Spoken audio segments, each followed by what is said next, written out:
I like your haircut, JP, by the way. Oh, thank you. Yes, I like it too. Let it be officially noted that the group approved. You're officially out of the Brando mode. Yes. Yes, fatally. Because you look a lot smarter than Brandon right now. It's too warm now to have a big beard here in Brazil. That's why analytic philosophy doesn't develop in Brazil. It's too warm for those beards. Yeah. Well, I think Brandon is an exception actually, but okay.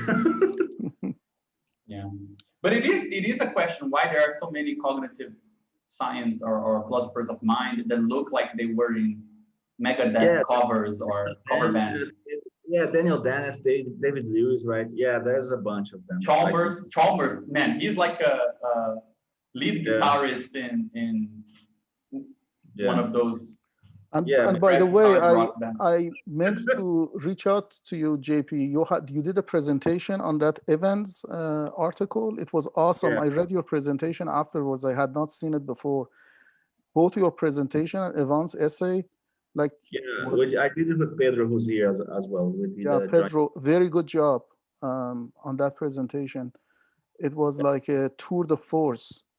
I did not know much about a lot of things about kind of philosophy. Yes. And then I went and looked at some of the material because I'm very interested in this. As you guys know, now I don't want to take up a lot of time, but like the cross section of the logic between the two is like Badiou and Pittsburgh School is very interesting to me. And I went look at some of the references in this book by I think Stephen Redding or something like that.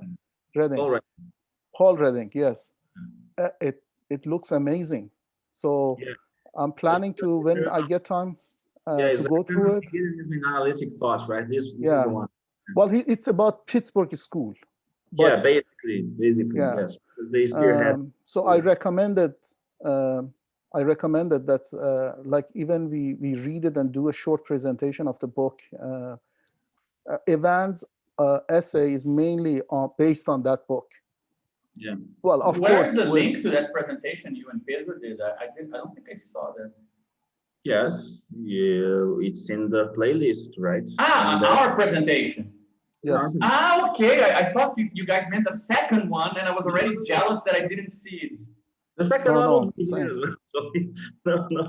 No. Actually, people are asking me for a presentation in some Russian thing in April. I'm thinking about talking a bit about the same stuff with a relationship to the idea of general intellect by Marx, and the idea of inferentialism, the idea of the sociality of reason, and the idea of general intellect, the problem of instantiation in material means and all that. So maybe I'll schedule something in order just to warm up for that. They are paying me for presentations. No, that would be amazing. Also, Pedro, you mentioned very quickly you don't like Ben and Ab's text on social coordination issues and so on. It would be also, you said that you don't think it's a good parameter. It would be for criticizing that sort of issue. It would be really cool also if we could, I don't know, even if it's like just an informal conversation, but if we could like take a day and discuss that sort of thing. Yeah, Pedro. No, definitely. I think it would be good. I think there's like several things. I think like the problem is that, well, we can go into the text and do like a proper thing or just like talk about it, but I generally think that like he kind of makes a straw man out of like the idea of using algorithms for social coordination in a way that like okay, maybe like if you're talking about like really like simple things, like yeah, maybe, but like if you're talking about like like these like non-parametric regression sort of like general machine learning algorithms that have like literally billions of parameters, like you cannot actually say that like you cannot implement qualitative distinctions. Like I think that like you need to like convince us somehow that like that you know, well, we can get into like the sort of like both the nitty-gritty and the more conceptual things about it, but I definitely be into presenting something about that. Pedro, yeah, it would be amazing to discuss it, because I totally see what you're saying, but I also don't think, I mean, I don't know, it's a really cool topic. I don't want to go into it, but it's a really cool idea. Yeah, let's do it. I'll take a look at the schedule and pencil it in. And I don't know if it's too much, but maybe could you maybe do a presentation? I mean, maybe in the same presentation talk a little bit about the Japanese stuff, because I have a lot of trouble understanding it, and it seems you have. Yeah, I can try it. I mean, like I also have like lots of problems with it, but we can try like maybe a little bit. We only have one more meeting scheduled, which is the Bogdanov meeting next week. But other than that, we don't know what we're going to do next. It's true that, I mean, you know, last time we met last week, the text had 37 pages. Now the text has 70. And so, I mean, it's possible we might not finish it today. But in either way, we don't know what's going to come afterwards. So I think it's a perfect moment to come up with ideas, and also we don't need to have like complex, well-structured stuff. We can just set a theme. Perhaps the person who coordinates the meeting suggests one text, and everyone reads it, and we talk. We don't need to have, you know, like to take that long investment, such a big investment in preparing it. It can be something without that much preparation as well. I think we can benefit from that as well. Yeah, that's it. So yeah, I'll put it in, and I think, I mean, like maybe we can do like a really informal talk about Japanese. I think I'm like, yeah, like I'm not sure that I understand it so much better, but or that I can articulate it, but like, but we can definitely talk about it, and maybe I can talk a little bit about the way, because I think like I understand it starting from random, like, and I think it's like a good bridge to sort of like computational theories of mind, or like what would it be like a plausible computational theory of mind. So we can get into that, because I think it also somehow relates to the idea of like the social coordination algorithms and the kinds of algorithms that could be used for that. Yeah. Hopefully, if we get to the end of today's presentation, the last proposition in the surplus extraction and organic composition part actually sets really nicely the debate in the terms that I think were on the back of Benanab's mind, and which actually also framed the discussion on general intellect and things like this. Why general intellect is, let's say, a sort of instantiated, materially supported set of things, and not, let's say, the logical space of reasoning in general. You know, like it would be nice, it might be helpful to at least set the problems for these other things, but I'm not sure if we can get there. I have here this version, which is actually something that we were working on like 5 minutes ago. The text is pretty much the same. The last version we sent you guys we already tried to account for many of the comments you made in the last meeting. I think most comments were, if I remember, let me see if I can list them properly. Caron made some comments regarding conceptual clarification. So why not mention fetishism, things like this. We tried to, I think we did an overkill by writing 20 pages at the end. Though it's amazing how condensed the text really is, because when we try to start to unpack it, there's so much to actually write that we barely scratched the surface, I think. But so there were those issues with how we defined objective phenomenology, and a more question of principles and how to present the methodology and so on. There were, I think, Renzo mentioned the problem of how we define use sets, how we're mobilizing the idea of use value, and how we framed it.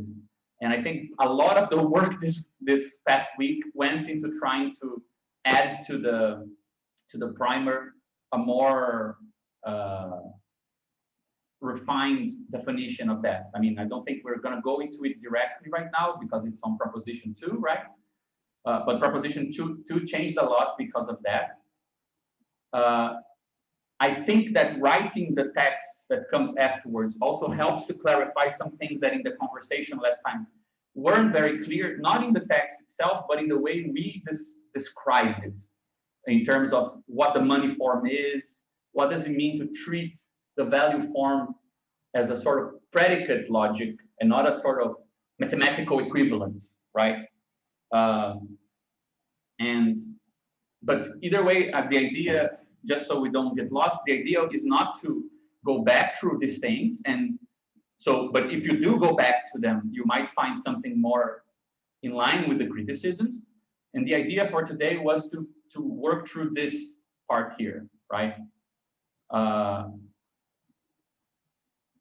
So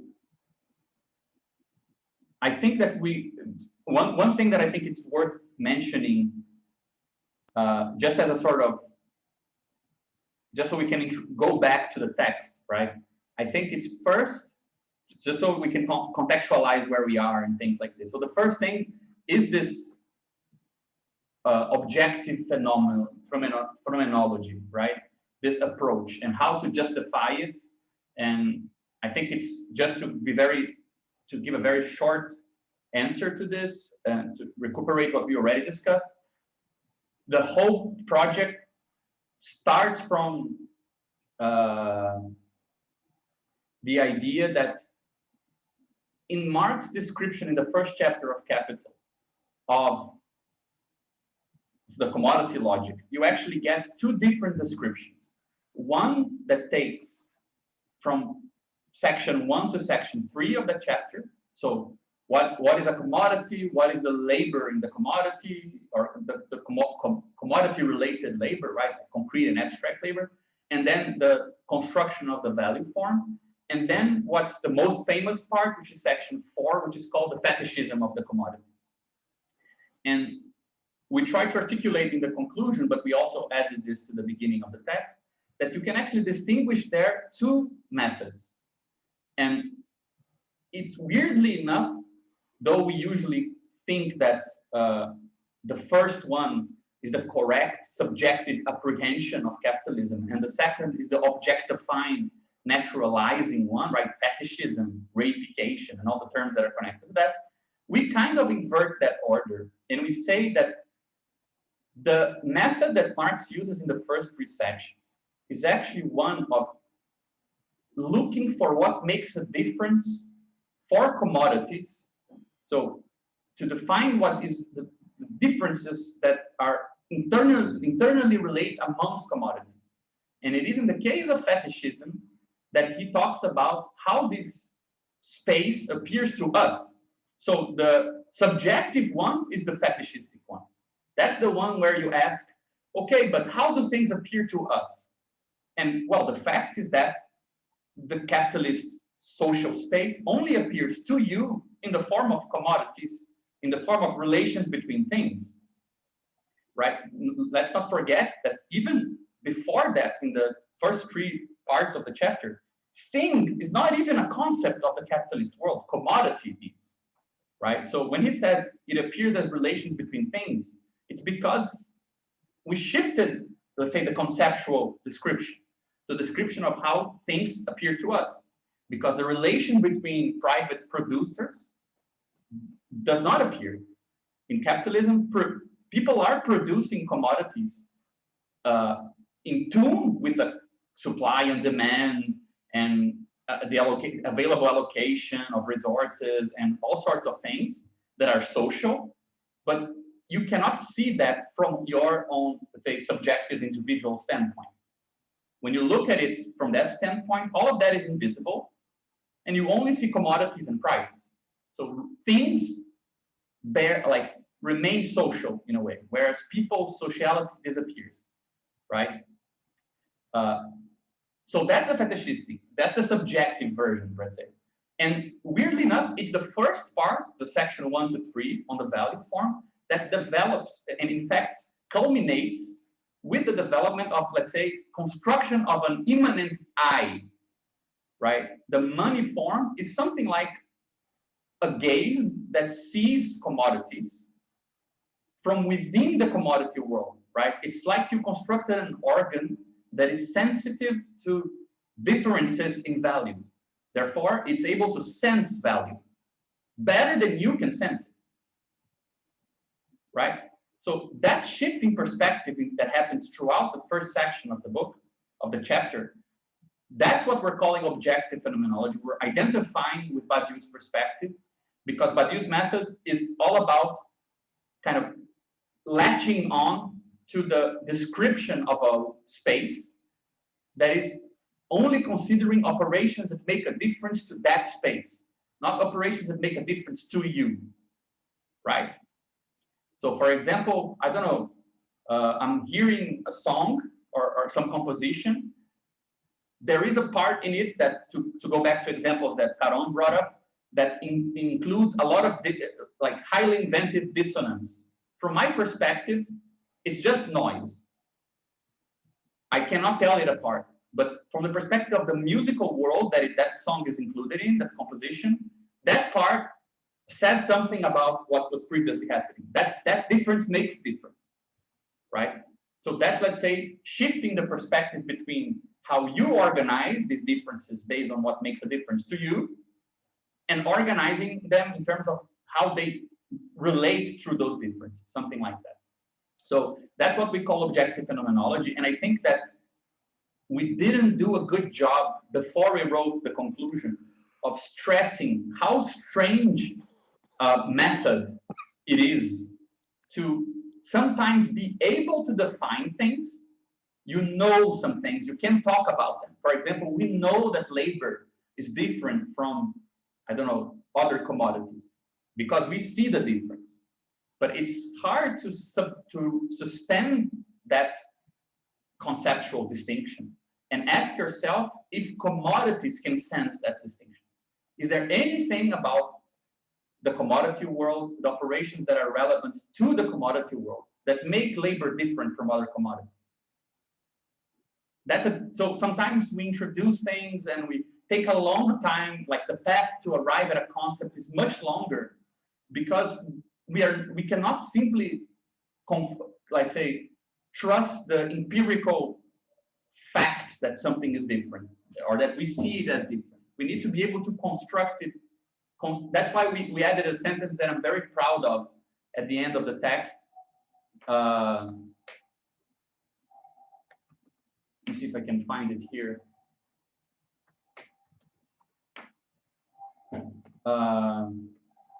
This one. I think this is the rule of the game, pretty much. You're only allowed to construct an observable if you can construct an observing object.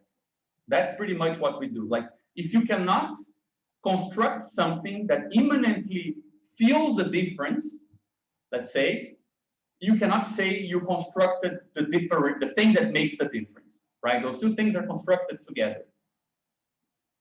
So you cannot say that things make a difference to you, even though sometimes it's clear that they do, right?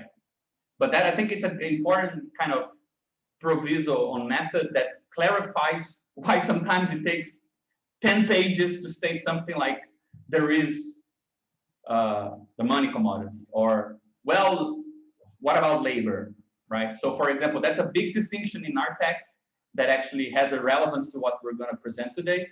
Because if we were following the way Marx introduces things in Capital, once we introduce the form of value, before we introduce the form of value, which is section 3 of chapter 1, we should already have introduced labor, because Marx introduces labor in the section 2 of chapter 1. But we do not do that. We leave labor out of it until we constructed an object that can see the difference of labor. And money is not enough to do that. From the perspective of money, I can buy a hot dog and some, I don't know, an hour worth of labor of someone, and that's it. I mean, it's the same thing. There's no difference yet, right? So you need more than that to be able to say, to construct the difference that labor can then make, right? Or influence or something like this. So sometimes it creates a complicated path And that's why we only introduce labor after we introduce capital, right? The commodity production point of view and the labor determination. And if you go back to capital, you will see that this is reflected in Marx himself. He introduces the notion of concrete and abstract labor in the second section of the first chapter. Then he forgets about it because it doesn't play any conceptual role all the way to chapter 6 or 7, when he then reintroduces labor as labor commodity and talks about its properties and things like this. So that's what we did. We waited until there was a, let's say, a question to which labor is the answer.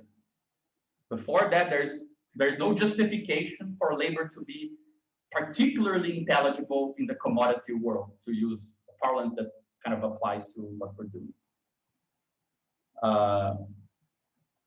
Yeah, so I think that's useful just to explain where we, pretty much what we did last time, right? We defined, we began by defining this operational space, right? By saying that it is the space where if you have a commodity and you do some operation to it, it gives you back another commodity. And this is distinguishable, for example, from operations you can do to a commodity that will take it outside of that space. This other thing does not preserve the commodity form. The commodity form we defined as whatever this is, it has a use set and an exchange set. Neither of the two is empty. We can go back to that discussion later if you guys want. And throughout the last meeting, what we saw were the necessary steps, in our opinion. Yeah, I think here's enough. The necessary steps, in our opinion, to construct out of it, to restrict and refine this general operation here, such that you can understand what sort of relation is the money form, right? So, for example, after a bunch of different definitions, we get to that idea that you can have exchanges between D and A like this, something like this. And if this is a consistent map, meaning that if I do a cycle, I exchange C for D, then D for A. Sorry, this is an A or whatever. And then again, A for C, that I don't make more money than I had in the beginning. There's no increasing value nor decrease. It's an equivalent space, right? So once we define this equivalent space,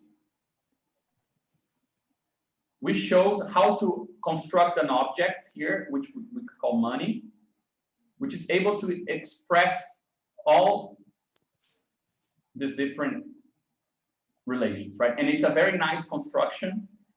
And I think that's one of the benefits of what we did is that I don't know, it's my impression. I think that we managed to understand what's behind the logic of the value form, such that you can apply it to other things other than value directly. So you can apply it later on to other concepts inside of capital, and they clarify what's going on in that passage, right? We discussed this many times, but what's pretty much going on is to redescribe this move, right? From describing accidental equivalence between some quantity of A and some quantity of B, to fixating A and having a whole set of commodities on this side, right? To having this whole set of commodities express their value in terms of one commodity alone, right? So this is the simple or accidental form of value. This is the expanded relative form, as Marx called it, because the value of one thing is expressed in many, right? And this is the general equivalent form, because the value of many is expressed in one. So we try to understand the logic behind this and reconstruct it in this new framework. And the nice thing about it is that we were able to add one extra step that is not clear in Marx, or he does mention it and it's very sophisticated, but it's not that clear, which is like, you can understand this as a sort of something like this. You compare X to Y. Now you fixate X, you compare everything else in terms of X, Xness, right? How much like X is Y? And you can substitute Y here for any other thing. But you can also find a predicate such that everything that was maximal for the X predicate or any other commodity you would put here is also maximal for this basic predicate here, right? So if at first we saw that, for example, if I had this, right, I could fixate C and compare, say, ask how much B looks like C, how much D looks like C. I could also do it for D, right? Could also do it for B and so on. But you can come up with a predicate that can, let's say, see all these predicates. You can decompose that predicate into this more atomic predicate, right? And that would give you, let's say, a general way of talking about more or less, being more like X, being more like Y, without having to, in a general sense. Which is something that is precisely what Marx seems to be doing here. What we added that was not in Marx is that he begins by already presupposing that commodities see quantitative difference, right?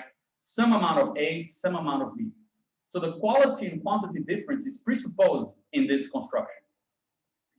Our construction doesn't presuppose quantity, and we actually try to derive what a quantitative measure would be.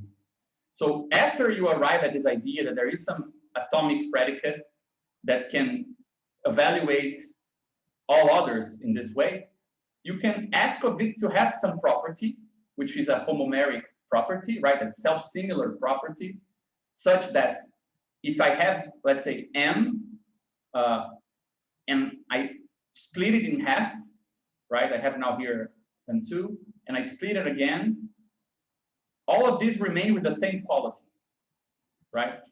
So if quality remains invariant, the only thing that is varying is quantity. So you get quantitative, you extract quantitative information because of the quality of the object. So our point is, and Marx calls this the formal use value, the fact that some materials have in their very use, the very concrete body, the property that if you split them in half, they still have the same quality. If you split them again in half, they have the same quality. If you add them up together, they will keep the same quality. Like gold, like salt, precisely the commodities that usually become money. So having that homomeric property is actually relevant to the money form. And it's, let's say, the ontological or the material substrate that allows you to express differences in more or less, now in terms of totally ordered parts. Because let's say Y was P equal to M, right? Well, there will be a smaller part of M, which has the same quality of M, which is still the same commodity, for which Y will be maximum. Right? To be very simple, like imagine you have like 10 grams of gold,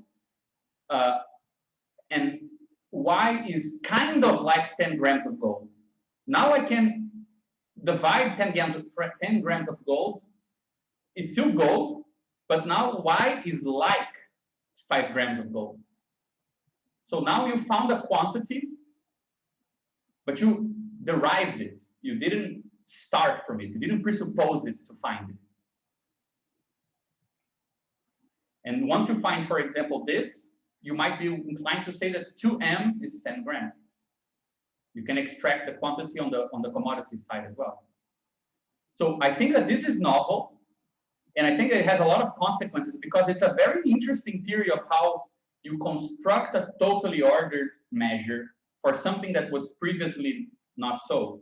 You had those more or less comparisons, and you end up with a commodity that is qualitatively stable, and only the changes in its quantity, right, in the cardinality of that part of the commodity, are assigned numbers, right, or something like this. You can complete that process. So we didn't simply want to deduce the money commodity the way that Marx does through these internal processes in the commodity world, but we also wanted to go a bit far and show that this machinery is a bit more powerful than the conceptual language that he was using, because some stuff that is presupposed in Marx's conceptual language, like quality-quantity distinction, substance, form, essence, appearance, like he uses that language a lot. Even if the two concepts exist separately, then they dialectically mix together, we're able to do the inverse. We're able to derive the difference of the concepts, right? So it's slightly different. And that's pretty much where we ended last time, constructing this money form and explaining that this, what we call the money compatible resolution, right? This idea that there must be in the use set, in this region of the material substrate of the commodity, some way of slicing, some way of defining it that preserves that homomeric property, right? Is that minimally clear? Dennis, I'm not sure if I'm like, do you vouch for these words? Yeah, it's pretty clear.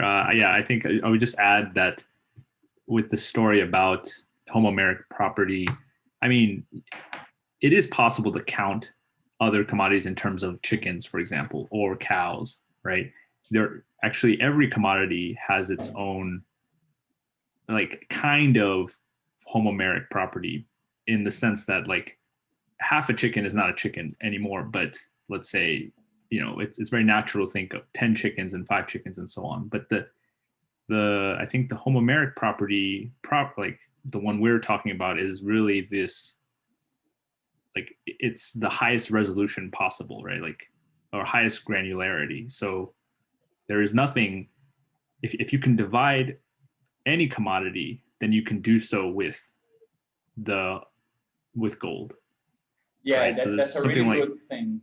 Yeah, so instead of having multiple rulers, like, you know, I have cows here, but it doesn't properly measure this thing I'm trying to buy, like grains of rice. Like I can't measure grains of rice with cows because a single cow is already like, let's say 100 pounds of rice. So I can't measure smaller units of rice with cows. I always thought of that, you know, that famous saying, a picture is worth 1,000 words.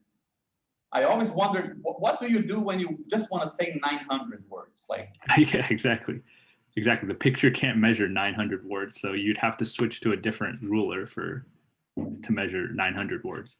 So the property of gold is, when we say that it is a compatible predicate with all the other predicates, that means there is nothing that any other predicate could say that money cannot say, let's say, you know. Mm-hmm. Yeah, that's crucial. And this is captured in this topos commutative diagram, I think. Can I ask probably a more? I wasn't here last week. I just had this question. If you think that this was answered or some part of the text, you can point me to it. But one of the fundamental assumptions, as Gabriel mentioned, was that a commodity has two sets, which is a use set and exchange set.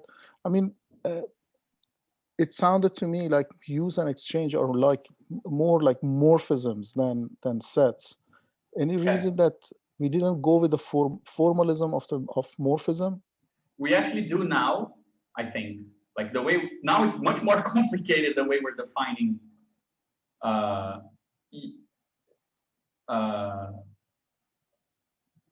yeah, we have this definition of the functors that take let's say if we consider commodities as a category, then functors will take for every commodity a set, right? So it will take us out of the category into the world of sets. And then it will also obey composition rules. So there is that aspect, but also the sets themselves. Sorry, commodity itself is a functor. No. The commodity is not a functor, but we have a functor that will take a commodity as an input and return a set. So if we think of this, sorry, go ahead. We think of attaching or associating to every commodity some information. The two pieces of information we need to know are what are its uses and what are its exchanges. And I think, we talked last time about that information should be represented itself as collections of maps. And I think we have that, but maybe it can be more explicit. Yeah, I think that one thing that we try to accommodate a very similar question by hands. The way that I think about it now is like this. Imagine this is the commodity substrate, okay? So this is the material ontological basis of whatever it is. And there are many transformations that can go through it, right? Transformations that went into making it, transformations it can be involved in. There are thousands, infinite ways of it kind of being composing with other things and the ways that it is a product of other compositions or whatever. Now, there is only a subset of these, let's say, where the arrows going in or going out are actually part of the commodity world, meaning that this part is sensitive to the commodity world, right? For example, it's not relevant to the commodity world that subatomic particles are moving in something you bought. In a certain sense, it might be part of some interesting transformation that commodity can be put to in some context. But that's not changing the value, changing the use. It's not, let's say, the right resolution. That resolution is not caught up in the commodity world. It might be if commodity arrows, right, go into it or out of it. But ultimately, what you have here are just these composite maps. Now, what I think we're calling the functor here is that we're attaching to these maps some representation in set, right? Yeah, exactly. Yeah, So, it's like we're looking at all these maps, this infinity of maps, and we're selecting some of them to be relevant for us. And that is what the functor does. The functor goes in and selects those maps that are relevant. There's actually a larger class of maps, like you said, maps which have nothing to do with the commodity world, but where we are specifically interested in only things that modify use and exchange, so have some relevance to the logic that we care about. yeah. So ultimately, that's what the functor does. Yeah, exactly. So ultimately, it is a logical description of use. Like use value is no longer, let's say, the ontological material basis, and exchange is the logical concept of the commodity world. Both are logical concepts of the commodity world, but they preserve different things, right? You weren't kidding that this is much more complicated now. Yes, Yeah. I could see Dennis for days, like rewriting the same entry in the text. I sense a little bit of circularity here. Maybe I misunderstood a step. So you're saying you define the functor. Do you have a name for that functor, by the way? Yeah, we have two functors. One is CU. It's like a stylized C. CU and CE. See. So you're saying that a commodity is a commodity. Well, originally you said a commodity are those objects in the world that has two sets, CU and. But now you're saying that commodity is an object that has a functor CU and a functor CE. Yeah, the functors apply to the entire category. Yeah. But if you take one commodity and you feed it into this functor, it gives us back a set. So when we say it has two sets, it basically means that it can be the inputs of these functors. I see. Yes. So the set is a set of maps. It's not the set of. But how do you, if the functor applies to the entire category, but only some objects of the category will result in, how do you, I mean, if functor applies to the entire category, how do you individualize each object to say that this is commodity and this is not? Yeah, from the beginning, we say there's only commodities in this category. And we say that the rule is that this functor always yields a non-empty set. If it were to yield an empty set, it wouldn't be in that category. Yeah, I think the question is not how do we individualize, because actually we're looking for the vaguest of definitions, the most broad one, but we don't know what are the individual things that abide to it, right? So the whole process of enriching this is the process of further restricting and adding more information to this construction so that you get to singularize something inside of this space. right? But you are originally restricting the world of certain set of objects to a smaller world, which is the world of commodities. Yes. I'm just curious how is that this restriction takes place, because if you define, I'm completely okay that you say that I define a category whose objects are only um, commodities, and by commodities I mean um, that this category C or whatever, there are two functors that maps um, the category into sets that contain use and exchange. Yes, that's exactly what we're saying, I think. Yeah. Okay, so then, but uses and exchange. So explain to me what a structure that set is. The structure of that set that you map to. How do you? That's why I'm stuck on the individual objects, because uses of objects or uses of commodities are different. So there would be individual sets for each object. Yeah. Okay. Yeah, I mean, I think what you call in circularity, and it's something that should be clarified in a section that we're going to go into soon, is that, okay, there are maps in the set of uses, there are maps in the set of exchange, but why are these maps different, and how do we know what the hell is inside? Like, the definition in the beginning leaves a lot wanting, because it feels like you need to know what we call exchange operations and commodity production operations to know what the hell is being counted by each of these, right? And these processes, and especially production, singularizes a lot the commodities. You can start to see difference, right? But at this very, very early stage, this is actually the first proposition of the text. It's not yet, let's say, rich enough to know what the hell you're looking. But I think that there is something good about this, because one of the things we arrive at is that, and I think that it's a milder version of some opinion that you see around in some Marxist or post-Marxist, whatever you call circles, is that capitalism is a machine for inventing new stuff, for learning about new uses that were previously unknown. There's a lot of novelty going on, right? It's just restricted. It's not any novelty. There are conditions, right? And the very basic definition of that condition that we have at this very early stage is that the use of stuff is not the same as the use value of stuff.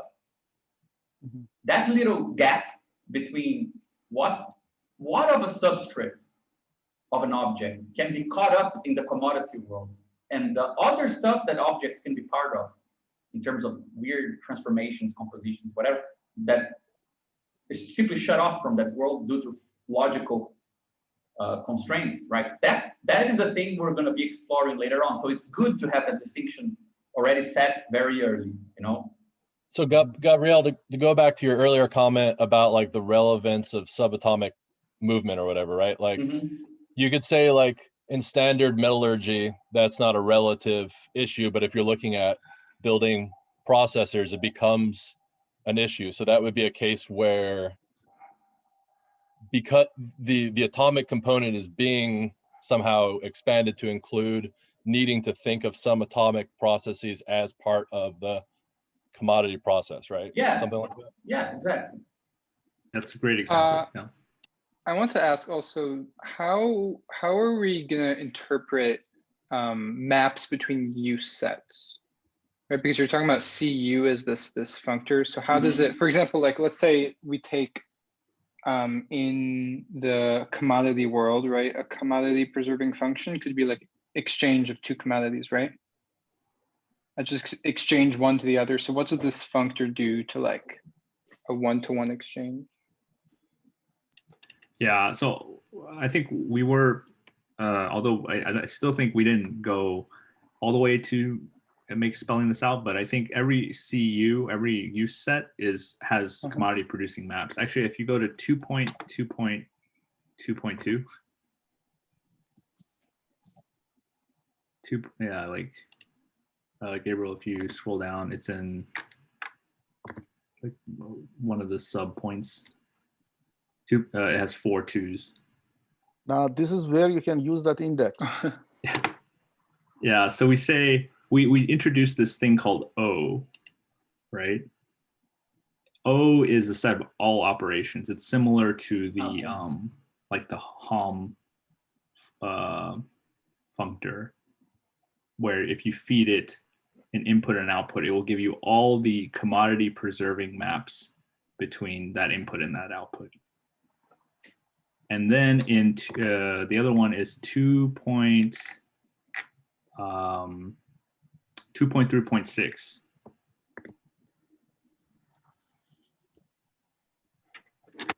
We then define CU, the functor CU, in terms of or as a subset of O. So CU is a special set of arrows that go from C1, C2, our input commodities, to B. And these arrows are a subset of all commodity preserving.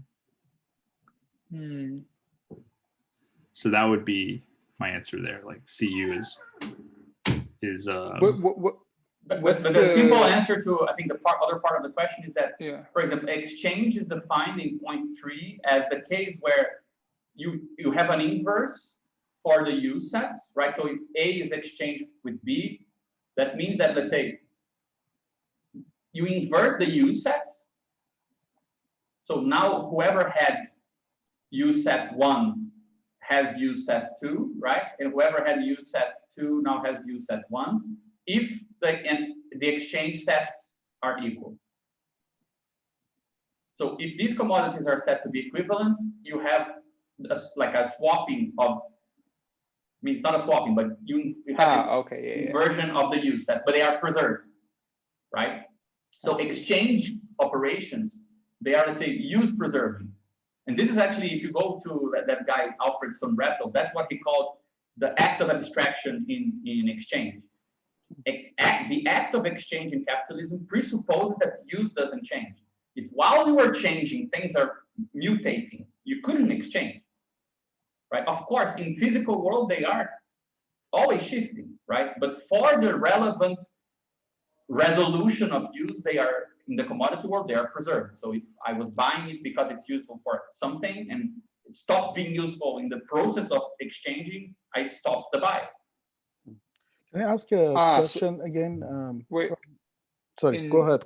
One last, just to what Dennis said also. So this ties into the commodity producing maps, right? That these would be commodity preserving maps that I guess like are useful to the capitalist world.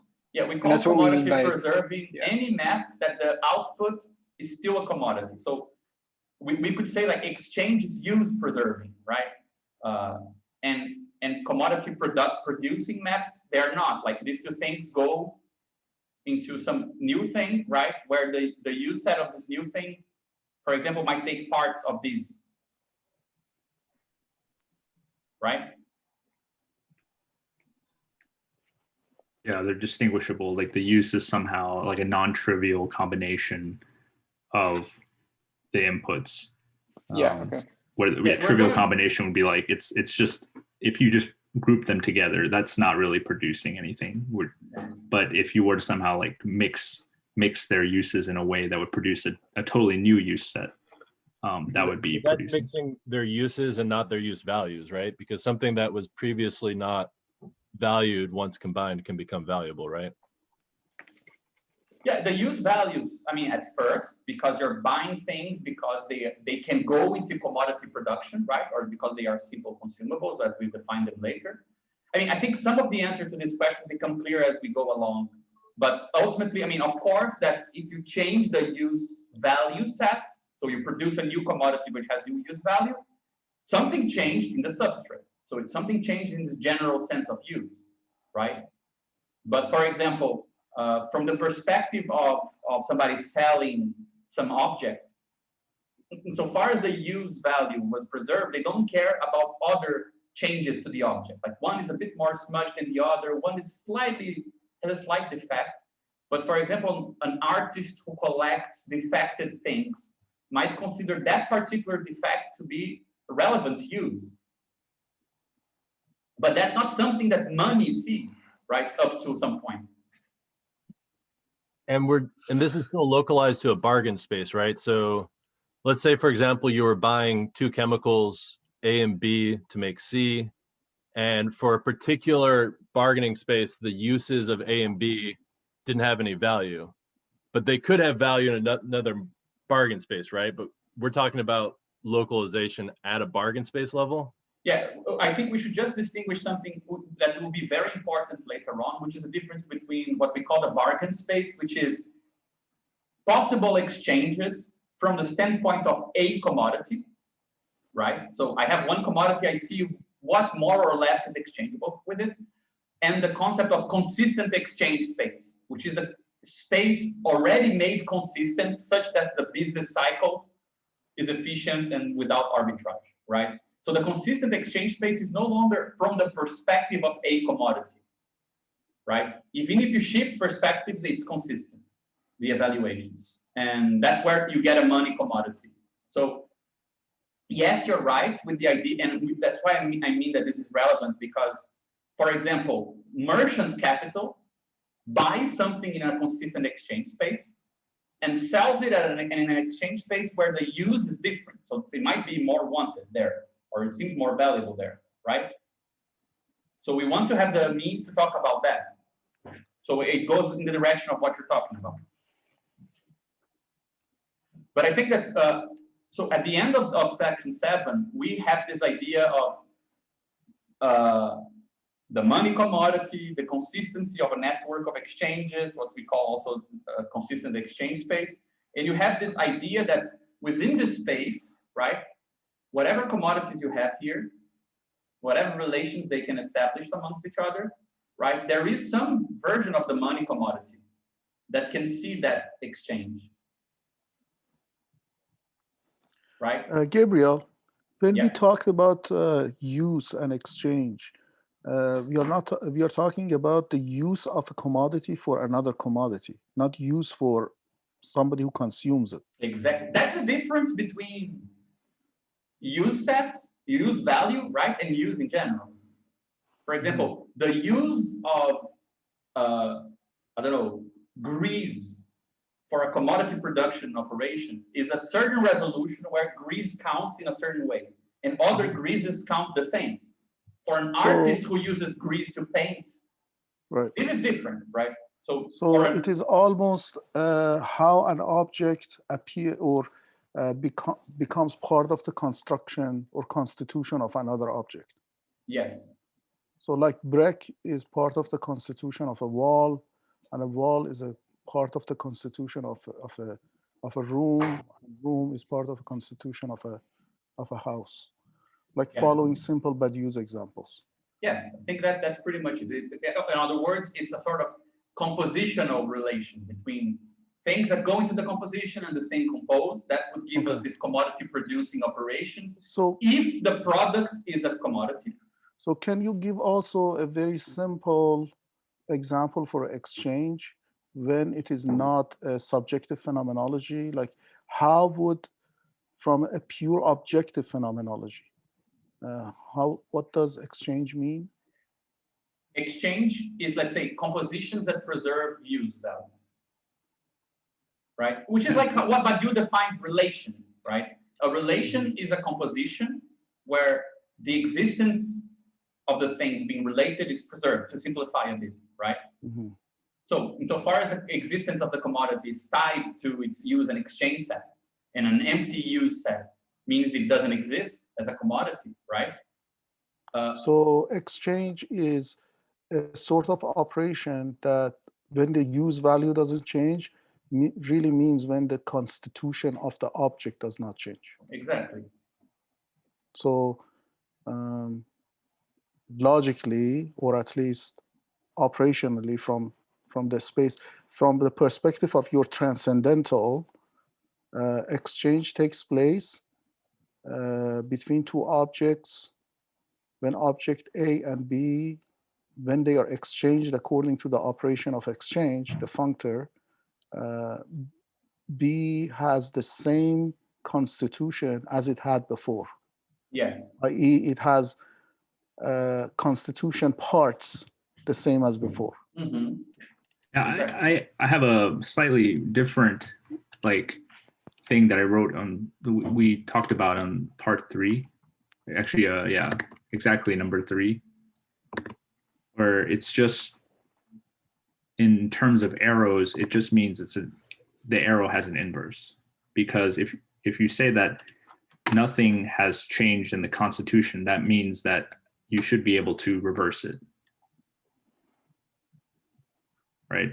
Mm-hmm. So I don't know if that's exactly the same as but it's from an purely operational standpoint, it means that operation is reversible. You actually don't need to say that something swapped or I think that's a much more beautiful definition, because if you consider what a commodity exchange proper, right, is that it's most basic, like compared to contracts and compared to reciprocity, none of the others are invertible in the most basic sense, right? Commodity exchange, it is a nice definition that it is the only case where what was done could be undone, right? Whereas if I gift you something, you cannot gift it back to me exactly as it was.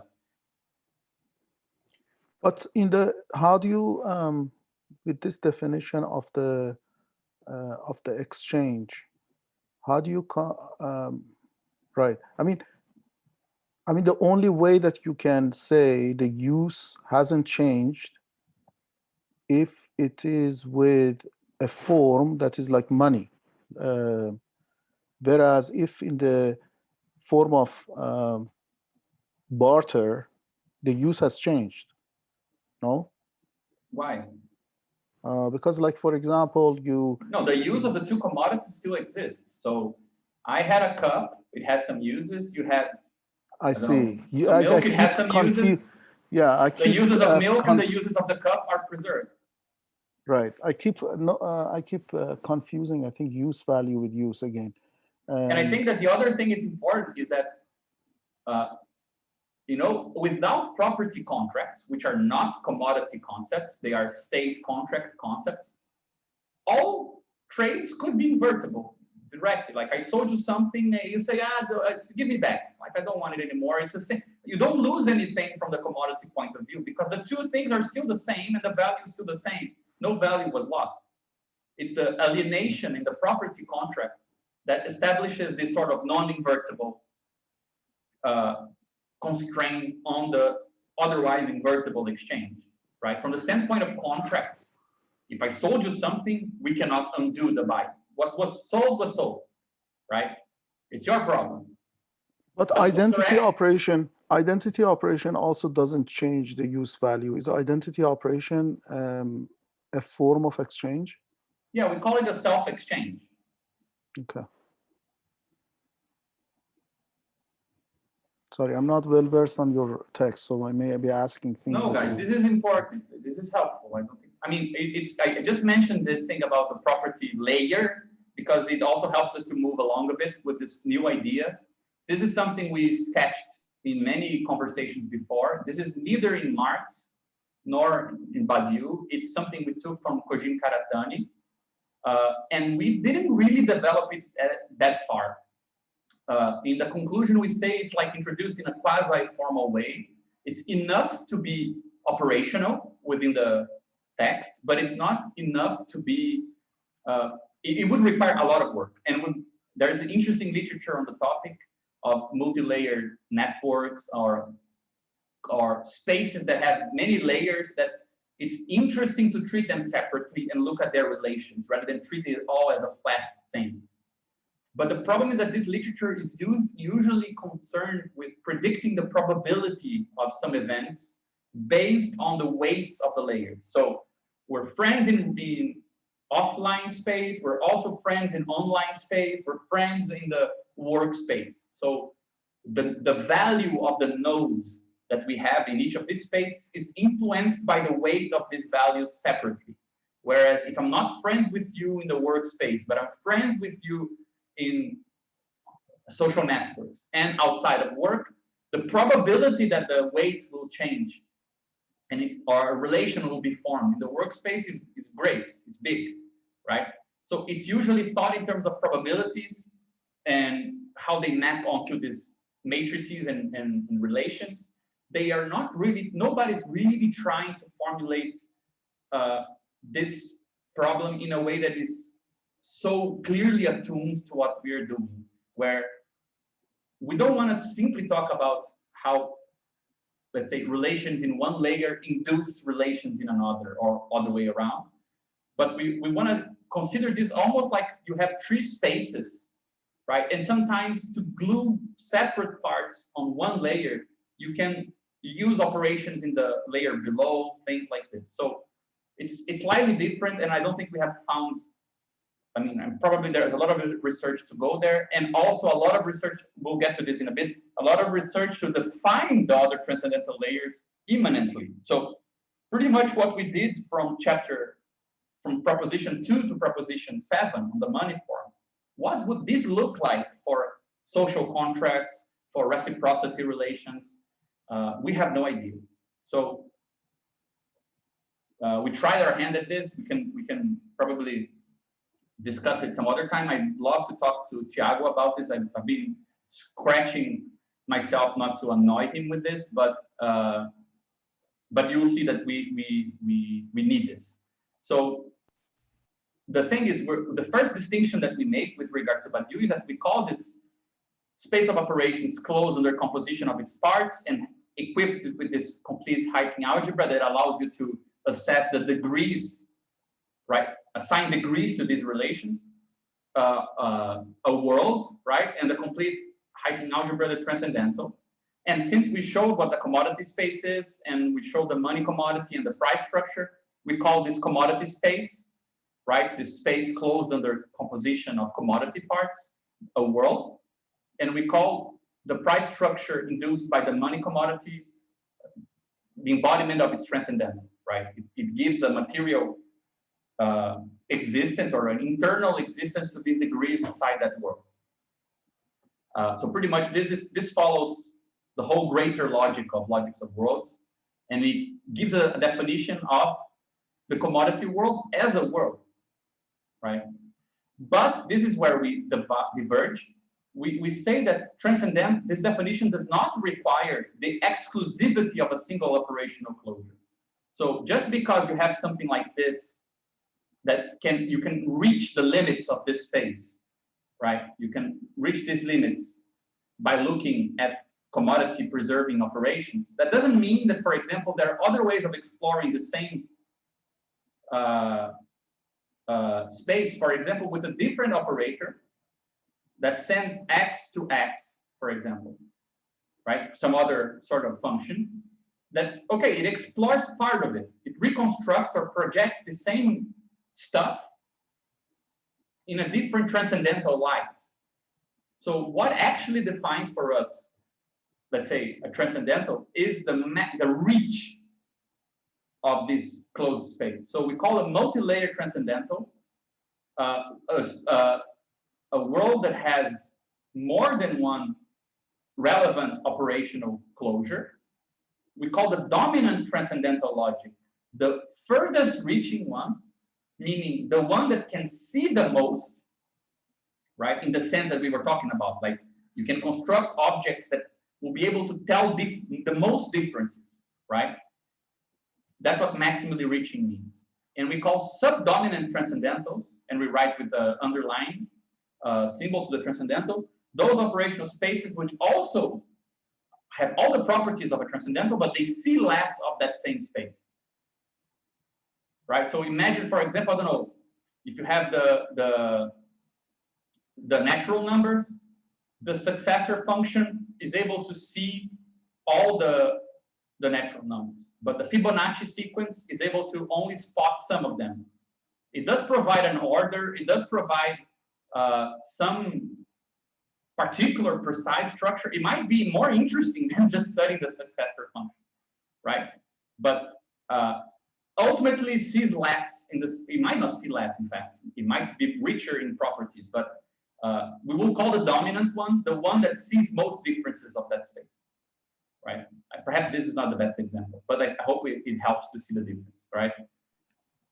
And therein we already have a bit of a problem in terms of the formal stuff, because there is no clear, obvious solution to how to write down the difference between a dominant and a subdominant transcendental, or how to talk about them all together, right?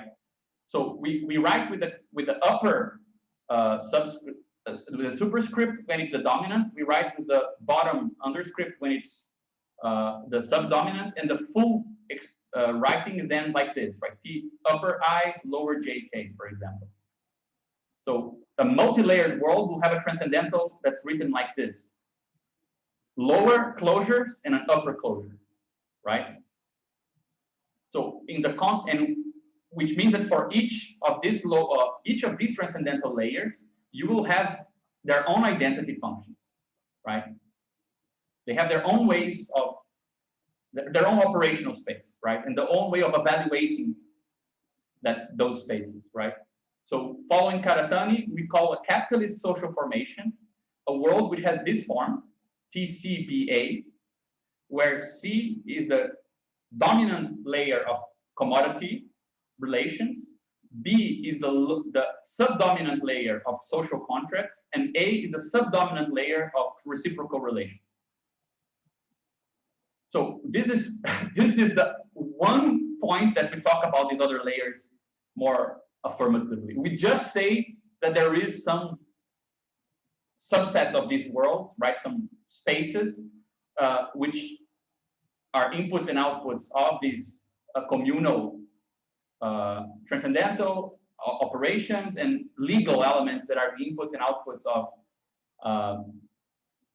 the contract transcendental, but we don't go into the definition of them. We had an intuition we didn't add here, but it would really require a lot of work, that goes something like this. Like, I'm not sure this is the best way. This is something we discussed and we dropped because it requires too much work. One is to define for TA a reciprocal relation R between two things, such that it can give you three values: 0, 1, and 2, or 0, half, and 2, and 1, right? To be. I'll just use 1 and 2 because I think it has a didactic value. That means that given some A and B, you can state if they are the same, which we consider something like full reciprocity, a household. They are considered, let's say here C, part of the same reciprocal space, like balanced reciprocity. They are part of an interior, right? Or negative reciprocity, here's some D and 2. And this separates two spaces. This is an interior and this is another. So 0, 1, and 2 would allow you to start dividing the space in terms of what group is grouped as the same, what is grouped as one, and what is grouped as two separate spaces. And I have the impression that if we develop this all the way to find what a consistent reciprocal space would look like, because these are all indexed onto the same element, A, they would start looking very much like what Thiago was talking about last time in terms of this sort of self-similarity and this weird kind of mise en abîme structures, because reciprocity is actually, like, from the three transcendentals, is the hallucinogenic one. It's the craziest of them all. And we thought of defining the contract transcendental as some contract function between A and B in such a way that you only have two values, either 0 or 1. So either there is a commitment between the two or there is none. So if you have A and B, either this has value 1 and they are committed to each other, or there is no commitment between A and C, for example.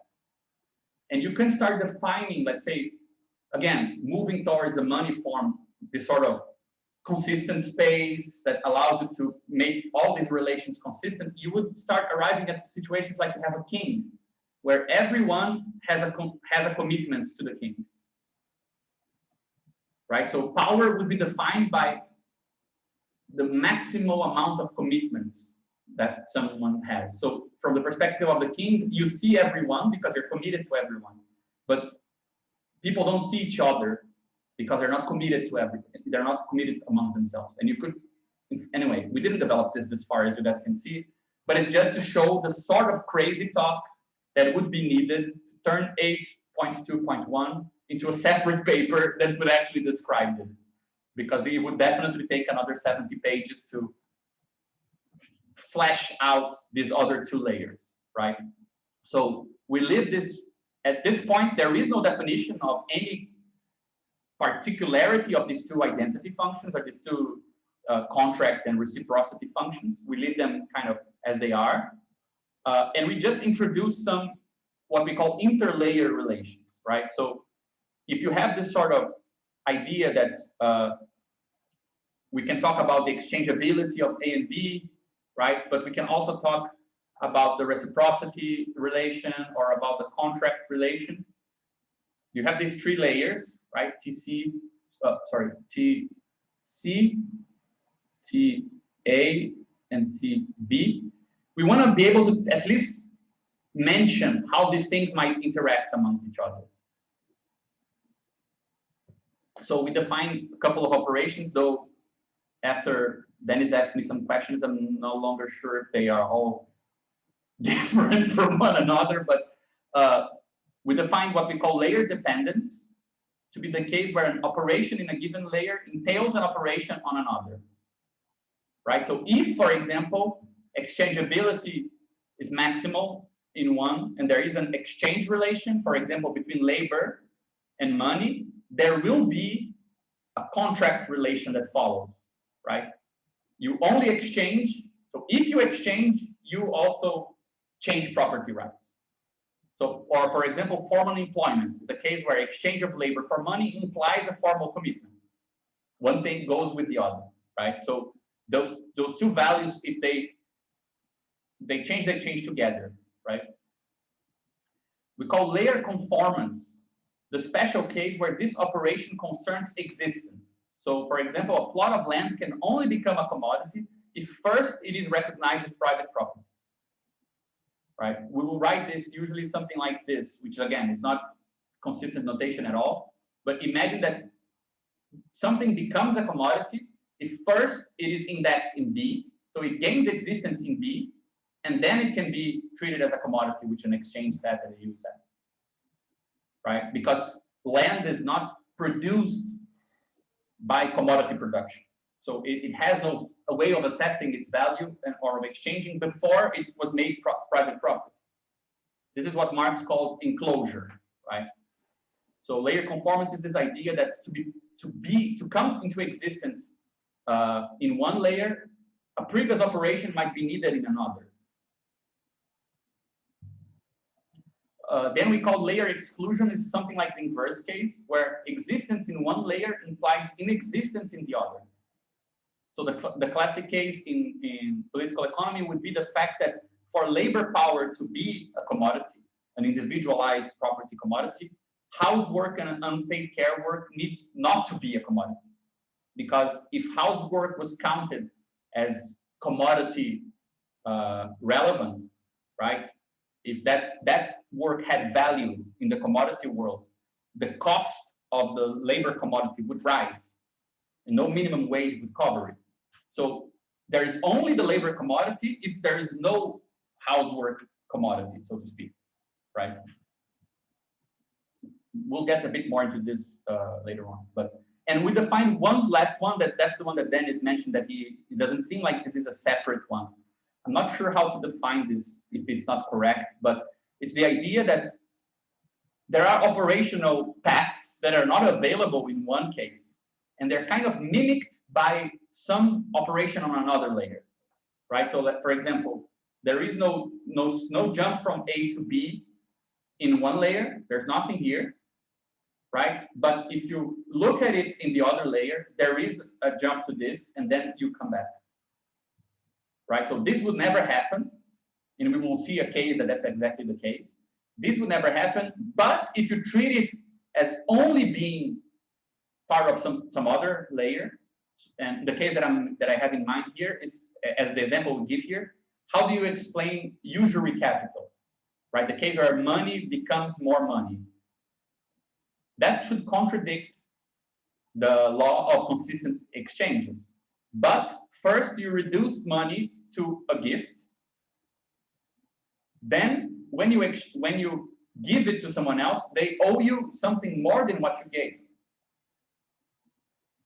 And now you reindex it through a contract, right, of loan, for example, on the commodity space again. So you use the reciprocity logic to glue together impossible paths in the commodity space. So I'm not sure if this is that different from dependence, right, where one thing depends on another in a different layer, but it has some feel that is special. I don't know how to define it.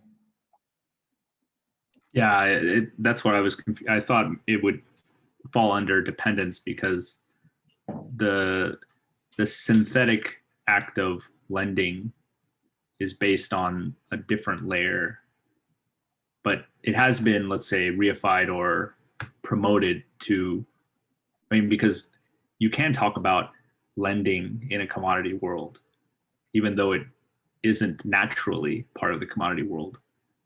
I mean, it's like a part of the everyday predicates or language of commodities, and you can actually treat it as itself a commodity, right? A debt can be sold as a commodity, so it seems like, you know, it's part of the commodity world. Yeah, the thing that I think that now is clear to me is that layer collapse implies that an impossible dependence, some implication that is not possible in one layer, is made possible by another, right? So when I exchange labor for money, and this also entails a social contract between buyer and seller of labor power, there is no contradiction going on, right? We didn't do anything forbidden in any of the two layers.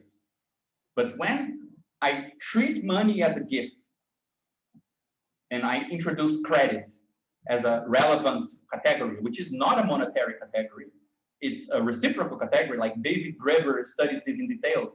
You have credit systems much before you have consistent commodity spaces or anything, right?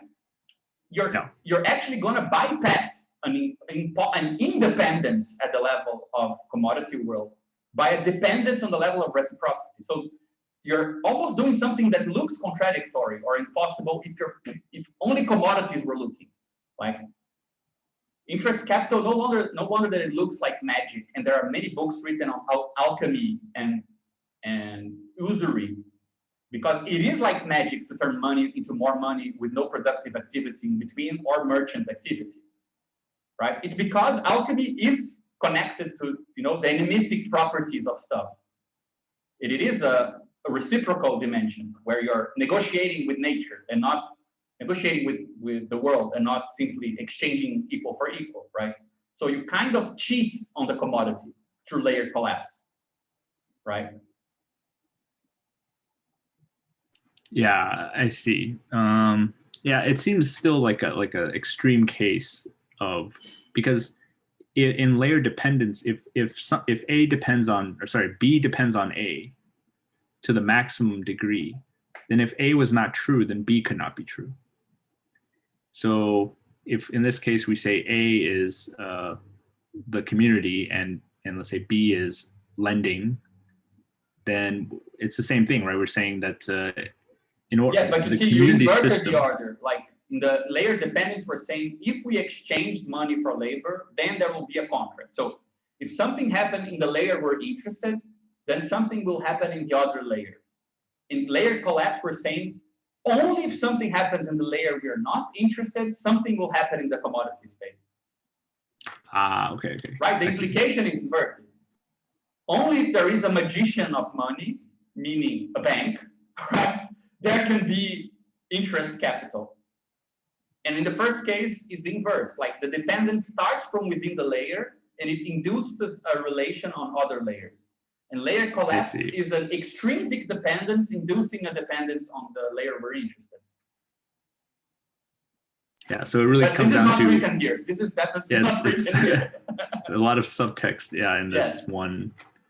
Okay, yeah, so it really depends on where it starts. Like if it starts if the implication starts from the layer you're currently in, it's dependence. But if it started from another layer, yeah, it's collapse. And there is a formal, in the way that we described here, there's already a formal way of doing this because, for example, formal employment means first I do the operation on my layer, then I bracket that layer and look at the other. So first the interlayer, the intralayer, and then the interlayer. In layer collapse is the inverse.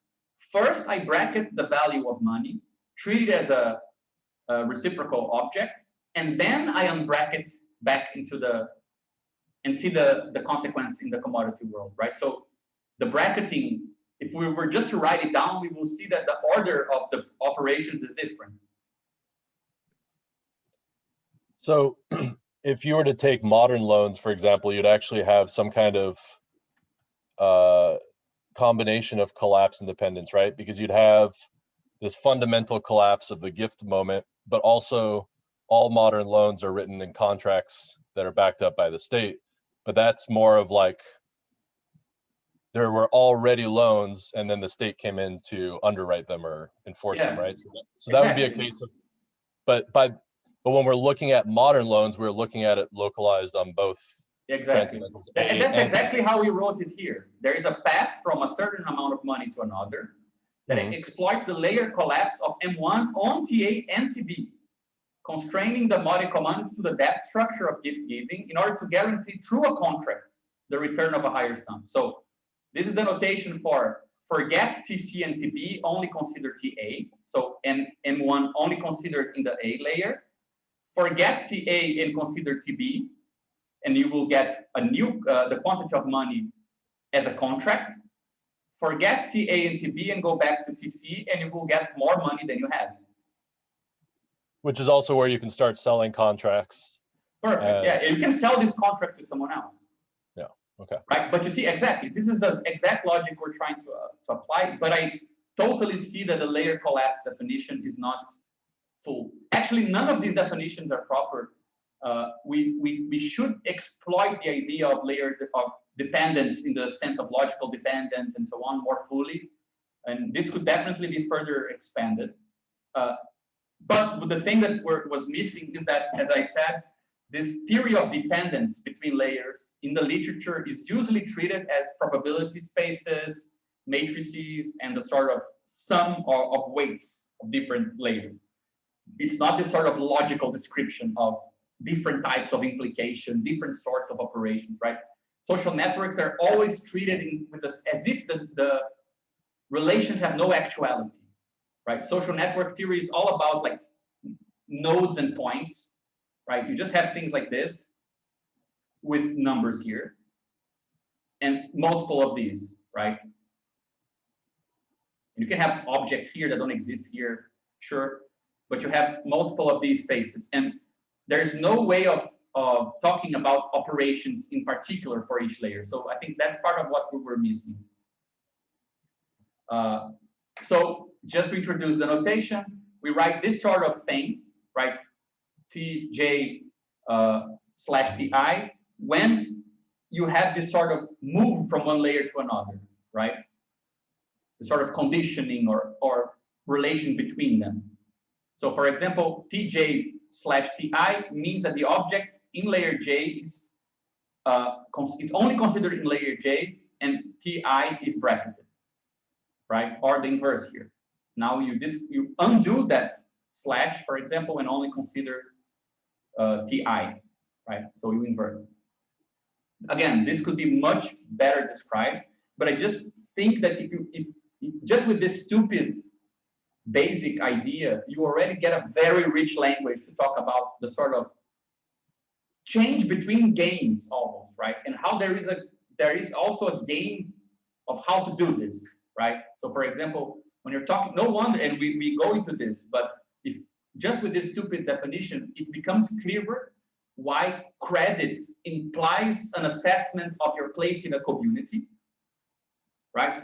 Your credit score. Are you trustworthy? Are you part of this? Are you here, right?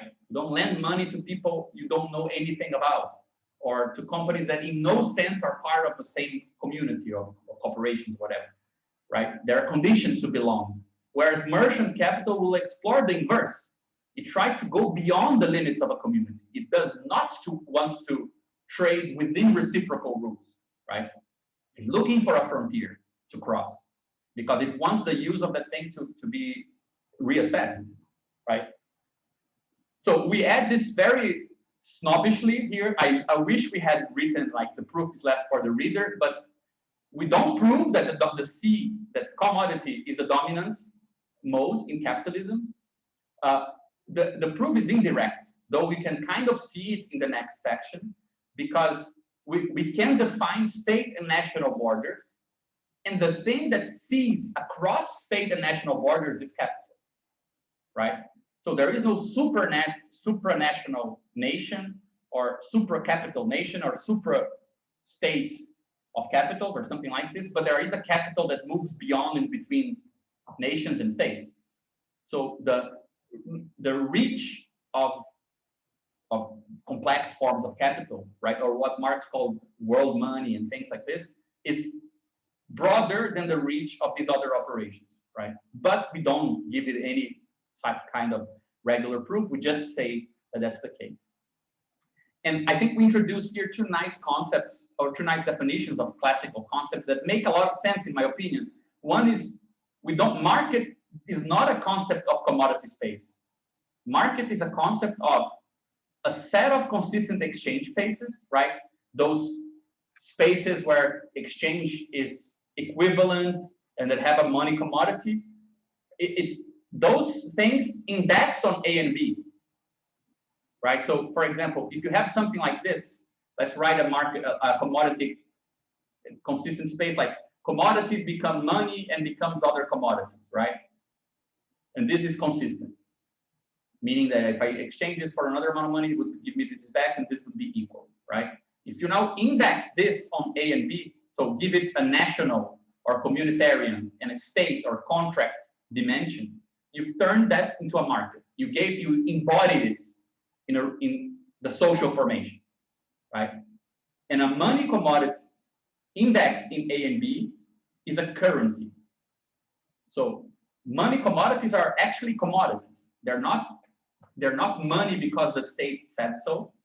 They're so because they carry in themselves the value that is equivalent to the things that are their exchange. It's a value concept, right? But you can, for example, have the monopoly on money by the state, and the state can keep the money away and only circulate a note that says that the money exists, which is what we call a currency that usually has state and national validation, right? And it has state and national limits.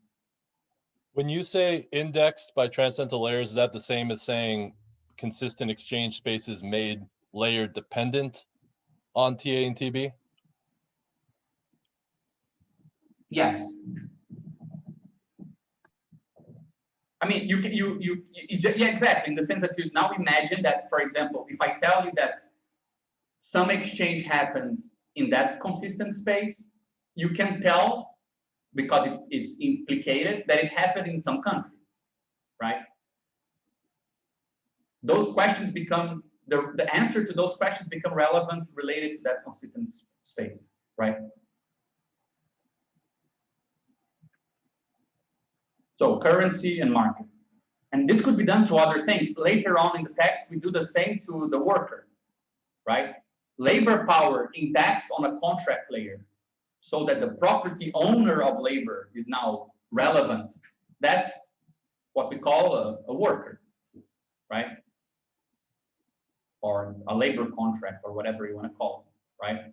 And there are other refinements we can do as we go along. So this is introduced here, kind of in between, right? The movement we were in discussing money, we stop, we go into all this crazy stuff, and we go back, because where we stopped, we only had this cycle that I just wrote, right? Money, commodities become money, becomes new commodity, what Marx calls simple circulation, right? But those are, let's say, in the commodity world, nothing prevents there being multiple of these consistent spaces.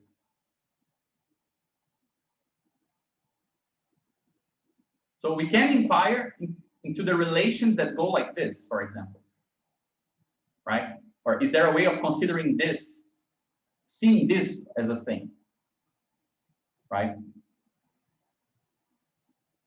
So this is how we introduce this other formula here. Money, commodity, more money, because this means one exchange space, everything that can be exchanged for money, right? For some amount of money because of some value invariance. But now at the end of this formula, we're seeing the same commodity being exchanged in a different value space, right? It's valued more or less. So we're inside a different space of equivalence. Some inequivalence seems to have happened here, right? So our point is now to define this object called K, or capital, which we will, our initial definition of it is simply to say that given a commodity space here, that some amount of money is, say, C's, and given some other commodity space that some amount of money C's, there is this thing here, this arrow we call K phi, which we call capital, which is pretty much money making more money, right? But we don't know if this holds, like what needs to happen for this to consist, right? The first thing you can already see at this point is that this is an inequivalent exchange, right? Because all of these things here have the same value and all these things here have the same value. So capital is seeing across different values, right? And what we want to see is the paths that are possible for this to be possible, right? So first, yeah, I just sorry, to add there, I think to be more precise, like the arrow itself should be the valorizing path or the valorizing relation. Yeah. And K phi is an object which has some universal property that it can see these valorizing maps. So it's like we're enriching our category with a new concept of, because before you only had exchange arrows and you had this vague notion of production arrows, but we had no concept of money becoming more money. That's a new concept. So that's what the V is. And K phi just has the property that it sees these V maps. Which also means, it makes some diagram commute in this category. Yeah, so we spend some time here to show what it means to construct this diagram. I'm just going to go slightly faster because so we can go into the other stuff. But we can go back if you guys want. So what we want to show, right, is that capital operates at a higher level of abstraction than money, where money sees equality, right? When I have a bit of money and I go into like a food truck or some other hipster gathering of options, like in a shopping mall, I see, like, you can imagine that all the things that are equivalent to the money that I have, they kind of pop up. I can buy a hot dog, I can buy an ice cream, I cannot buy 2 ice creams, or I cannot buy 2 hot dogs. So you can see the equivalent things kind of appearing, like, right? Money senses that equivalence. But capital, when you come to the market with capital, which looks from a lower degree of abstraction as just money, right? But when you come with it in this dynamic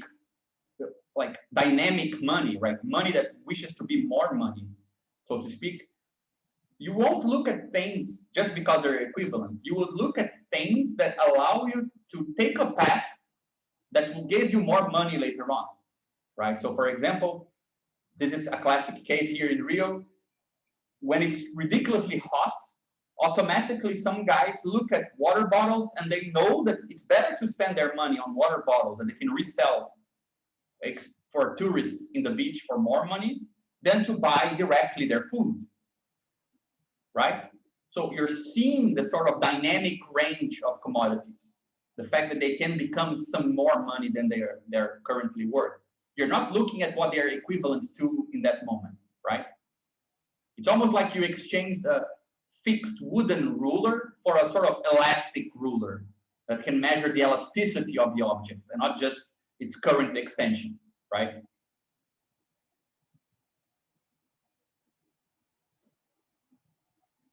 Yeah, also to go back to your earlier discussion about like organs that can sense new things, right? I think this method we're employing from category theory is like a nice way of adding a formal way to interpret that, how we can add organs to sense greater things, right? Mm-hmm. Yeah. And I love that all this stuff that we're saying, it could be employed to discuss other stuff. Like the logic behind it is very kind of use-friendly, I think, to other things, you know. Like I was thinking, for example, in terms of reciprocity structures, the fact that there are positions in a community that allow you not only to see, let's say, things that, let's say, consistent gift spaces, but also, you know, things that can become other things that might not look like that for everyone, right? So I think that this sort of idea of a dynamic ruler and the fact that you can construct this out of simpler operations, I think it's useful to discuss all sorts of different stuff, you know. But yeah, for our purpose, that kind of sets the problem, right? Then it's constructed here very nicely, the sort of idea that so some amount of money can become some other amount of money, right? Where this new amount is bigger than the previous. And we want to see what paths need to be taken, right? So that this is possible.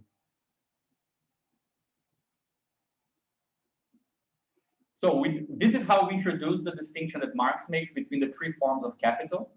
So and you can kind of recognize this upper part here, right, being this phi function that is valorizing, right? It's taking us from some money equivalent space to now a new equivalent space, right, of more value. It's relevant to introduce the idea, we mentioned it before, of trivial ventures, right? When the value is just preserved, right? We can talk about degenerate ventures. I bought a bunch of commodities and I made something that is worth less than the commodities that I bought. It's like degenerated, right? This capitalist venture. There are trivial ones.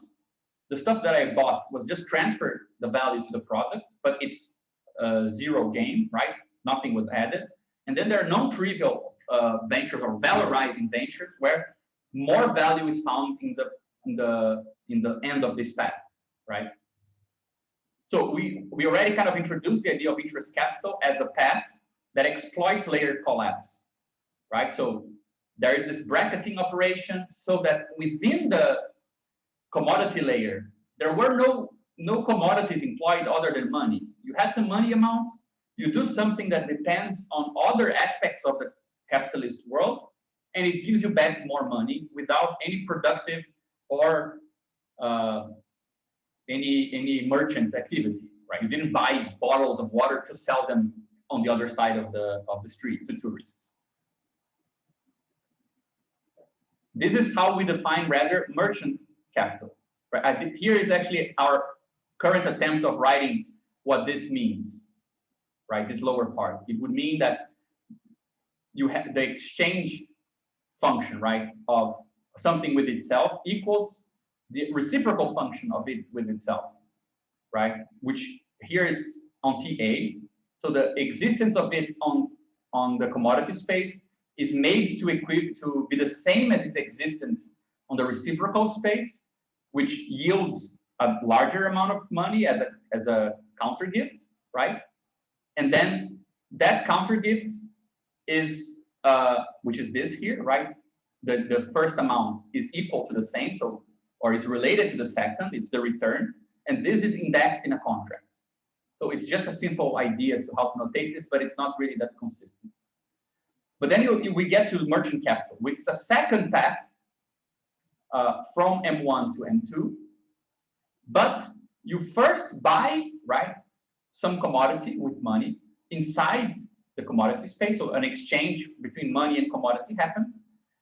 Then you bracket the commodity layer to only consider the commodity in communal and contract terms, right? And M1 on AB, right? And the condition here is that it needs to become outside of the community. It needs to go outside of the market, right? It needs to go outside of the space where it is made to, it's held to be equivalent to everything that can be exchanged there, right? Once it's outside of that, you can reindex it back on TC and sell it for a different amount of money that might be larger, right? So it's also a path outside of the commodity space.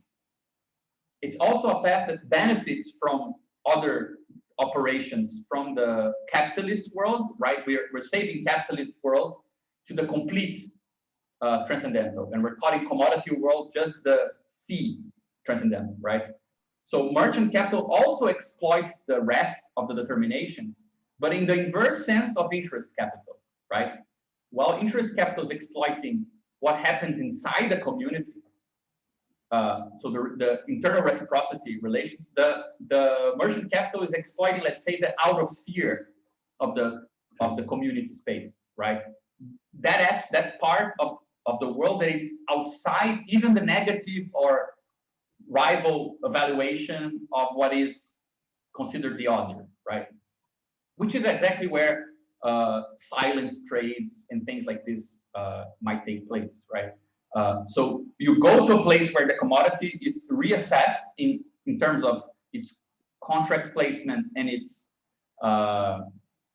reciprocal placement, and then you sell it there, right, for more money.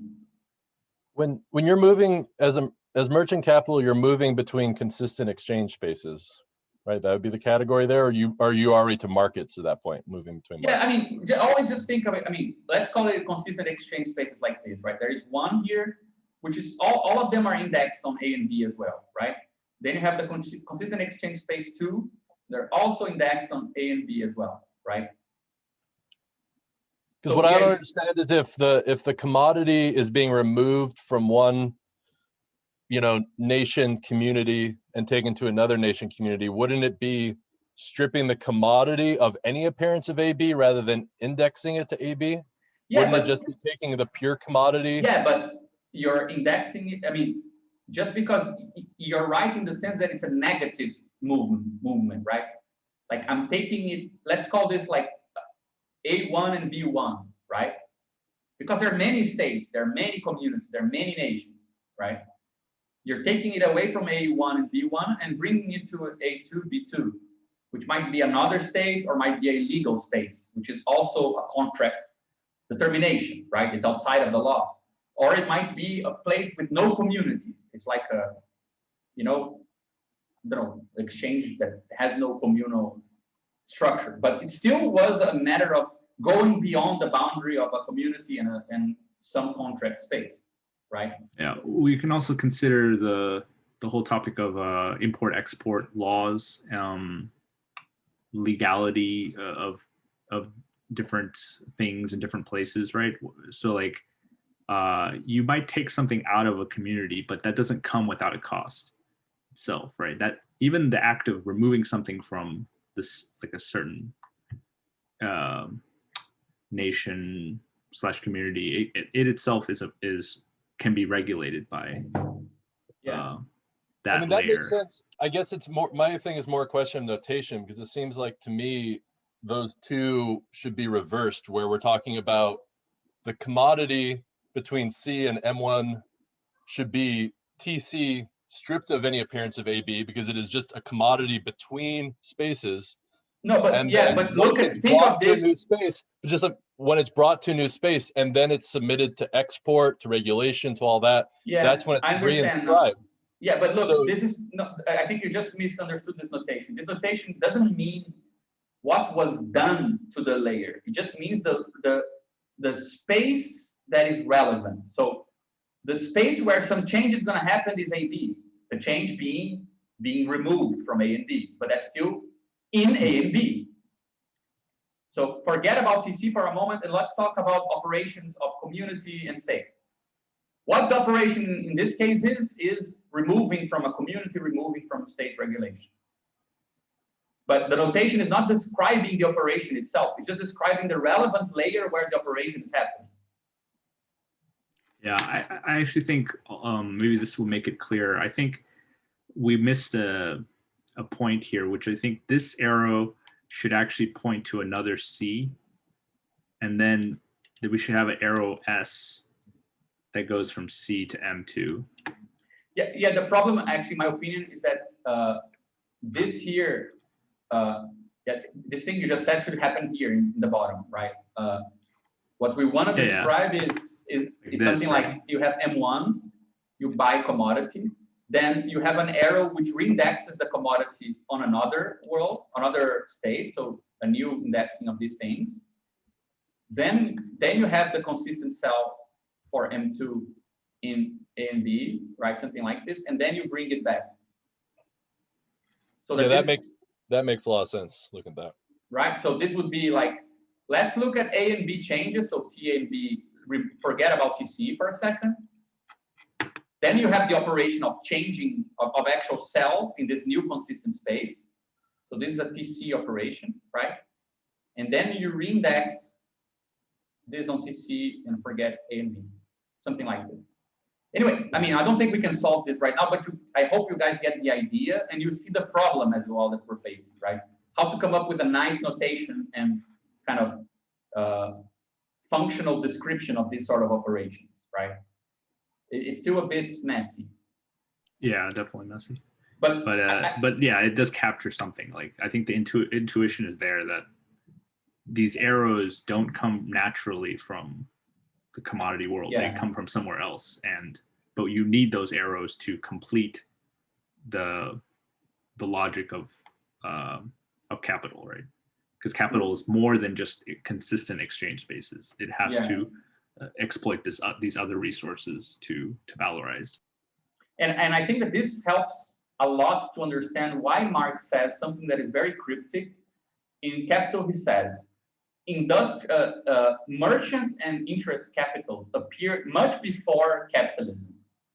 They are the antediluvian forms of capital, but industrial capital is the pure form of capital. So why is the late one the true form or the primary form, while the other two are the, let's say, they were already there, but they don't really tell us about the concept of capital. It's because the other two rely on this sort of crossing of borders, right? Or they rely on other layers. Industrial capital is the first form of capital that does not rely on other layers, right? So that's why we say, rather than exploiting interlayer transcendental relocalizations, right? Industrial capital constructs a path through compositional transformation. And there is one metaphor that we started using that I like very much, which is like a weird paradox or a weird paradoxical image that I find very beautiful to explain the difference between these two things, right? Imagine you have a building and it has many floors, right? So our floors are our layers.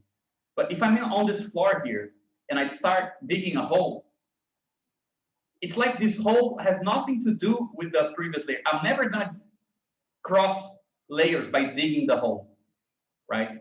When I start hammering at the floor, it just goes infinitely into a hole that has no, it doesn't have the power to take you into the next layer, right? So compositional changes is like exploring holes inside a layer rather than moving between layers. And it's a nice kind of paradoxical image of being knowing you're on the second floor, and that if you dig a hole, you never get to the first floor, right? So this is a bit of what we're starting to look at. Like, industrial capital is going to come up with a path from M1 to M2 that doesn't require you to move between layers. There is a small place where interlayer dependence is at stake, which is the property contract of labor, the layer conformance of natural resources, the layer exclusion of unpaid work, housework. All those things are relevant for industrial capital. But the actual path that it takes between commodities never requires you to leave the commodity world, right?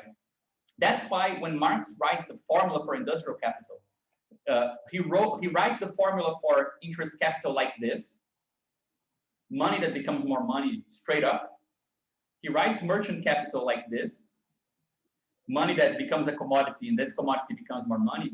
And he writes the industrial capital like this: money that becomes becomes labor power plus means of production that become a commodity that becomes more money. So this kind of unpacks this, right? This is a decomposition inside the commodity world, right? This thing here. You just turn this into this. These are specific commodities you're buying. So you see, like, the question of the singularity of commodities only appears at this point. At no point until this moment in our immanent construction is there any reason for there to exist anything other than commodities in general, money commodities, which have a singular property of being universally exposed, right? They can sense differences in value in the way that commodities particularly cannot, other commodities particularly cannot.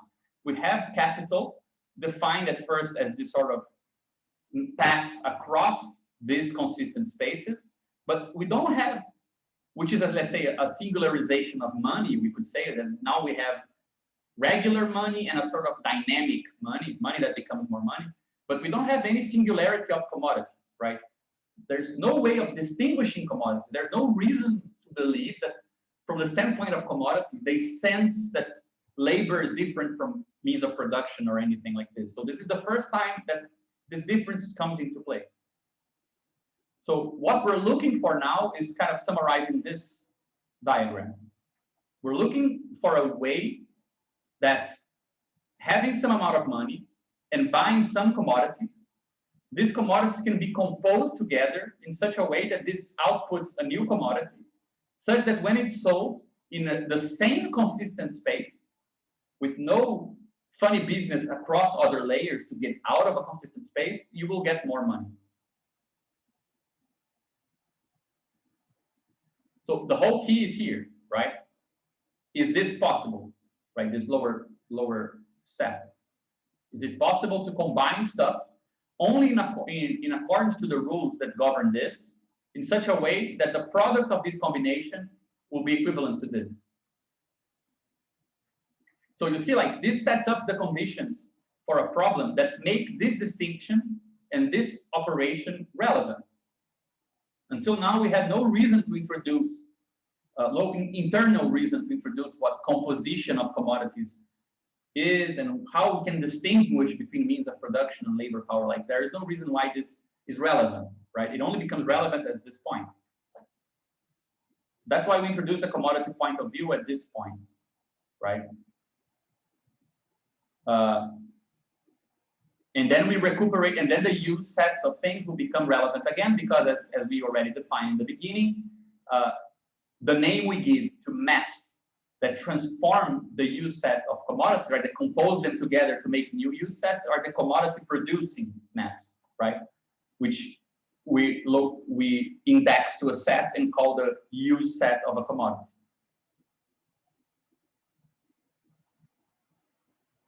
So we introduced here, I mean, this part here is pretty much recuperating now with a more specific definition. How can we talk about this, right? Composition of A and B, which is this monoidal product. I'm not sure, Dennis, if you want to go into this now, or perhaps as we go, it might be clarified. I want to ask here about, since you mentioned the use here, would that be shoot, what was the word you used? The commodity producing function, would that be the same one as, if you go back to the industrial capital, this one here, this V at the bottom, that would be like the use producing? Yeah. This is a subset of those, right? Only those that the product is worth more than the compositions that went. Yeah. Okay. Got it. Yeah, but you mentioned something that I think is really important. Like, I mean, no wonder that Marx makes such a fuzz about this moment in the book. He says, now leave all hope behind, we're going into the productive sphere. Because the world of this, of commodity producing arrows, and especially of valorizing arrows like this, right? These compositions such that the product has more value than the things that went into them. Is the world of how this whole machinery of exchange, consistent exchange, and things like this, they're going to constrain the actual transformation of stuff, right? So one thing that I think we benefited a lot from, and I think it becomes clear as we go along, is that there are a lot of discussions in Marx that always sound to people very weird because he talks about abstract labor. What is abstract about labor, right? Is it a mental construction? Is it a concept? And you can see that he actually is talking about ways that you can restrain actual use and actions and, you know, concrete transformations so that they obtain, make this diagram commute, right? What needs to be really done to stuff so that the product will verify this diagram, right, to commute. So it's like abstract, this sort of logical discussion on commodity, equivalence, and so on. It seeps into the way that we actually behave, right, in the way that things should be composed and what's relevant of the objects themselves. So it further, this logical properties, they get further, let's say, embedded in the discussion of concrete transformations without it meaning that abstract is, let's say, abstracting out of the concrete.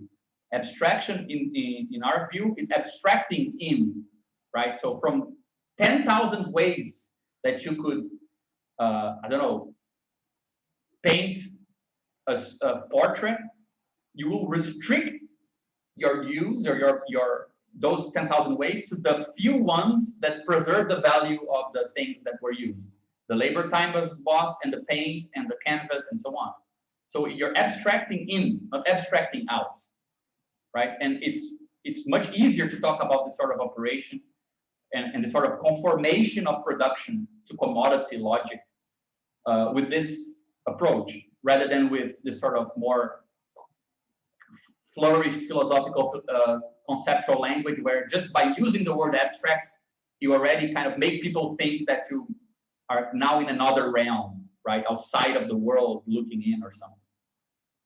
Yeah, and another aspect of this is that we should really consider these use sets as being kind of unfinished sets in a way. They're like something that are being unfolded throughout history, right? So as we develop our productive forces as a society, we are basically discovering or investigating these use sets. Yeah. So the process of abstraction is very much like the process of investigating and finding new maps that fit our condition, the conditions we've set up. So it is a bit like it's not a mental abstraction, but it is the abstraction of like finding properties, concrete properties in these commodities that can support valorization. Mm-hmm.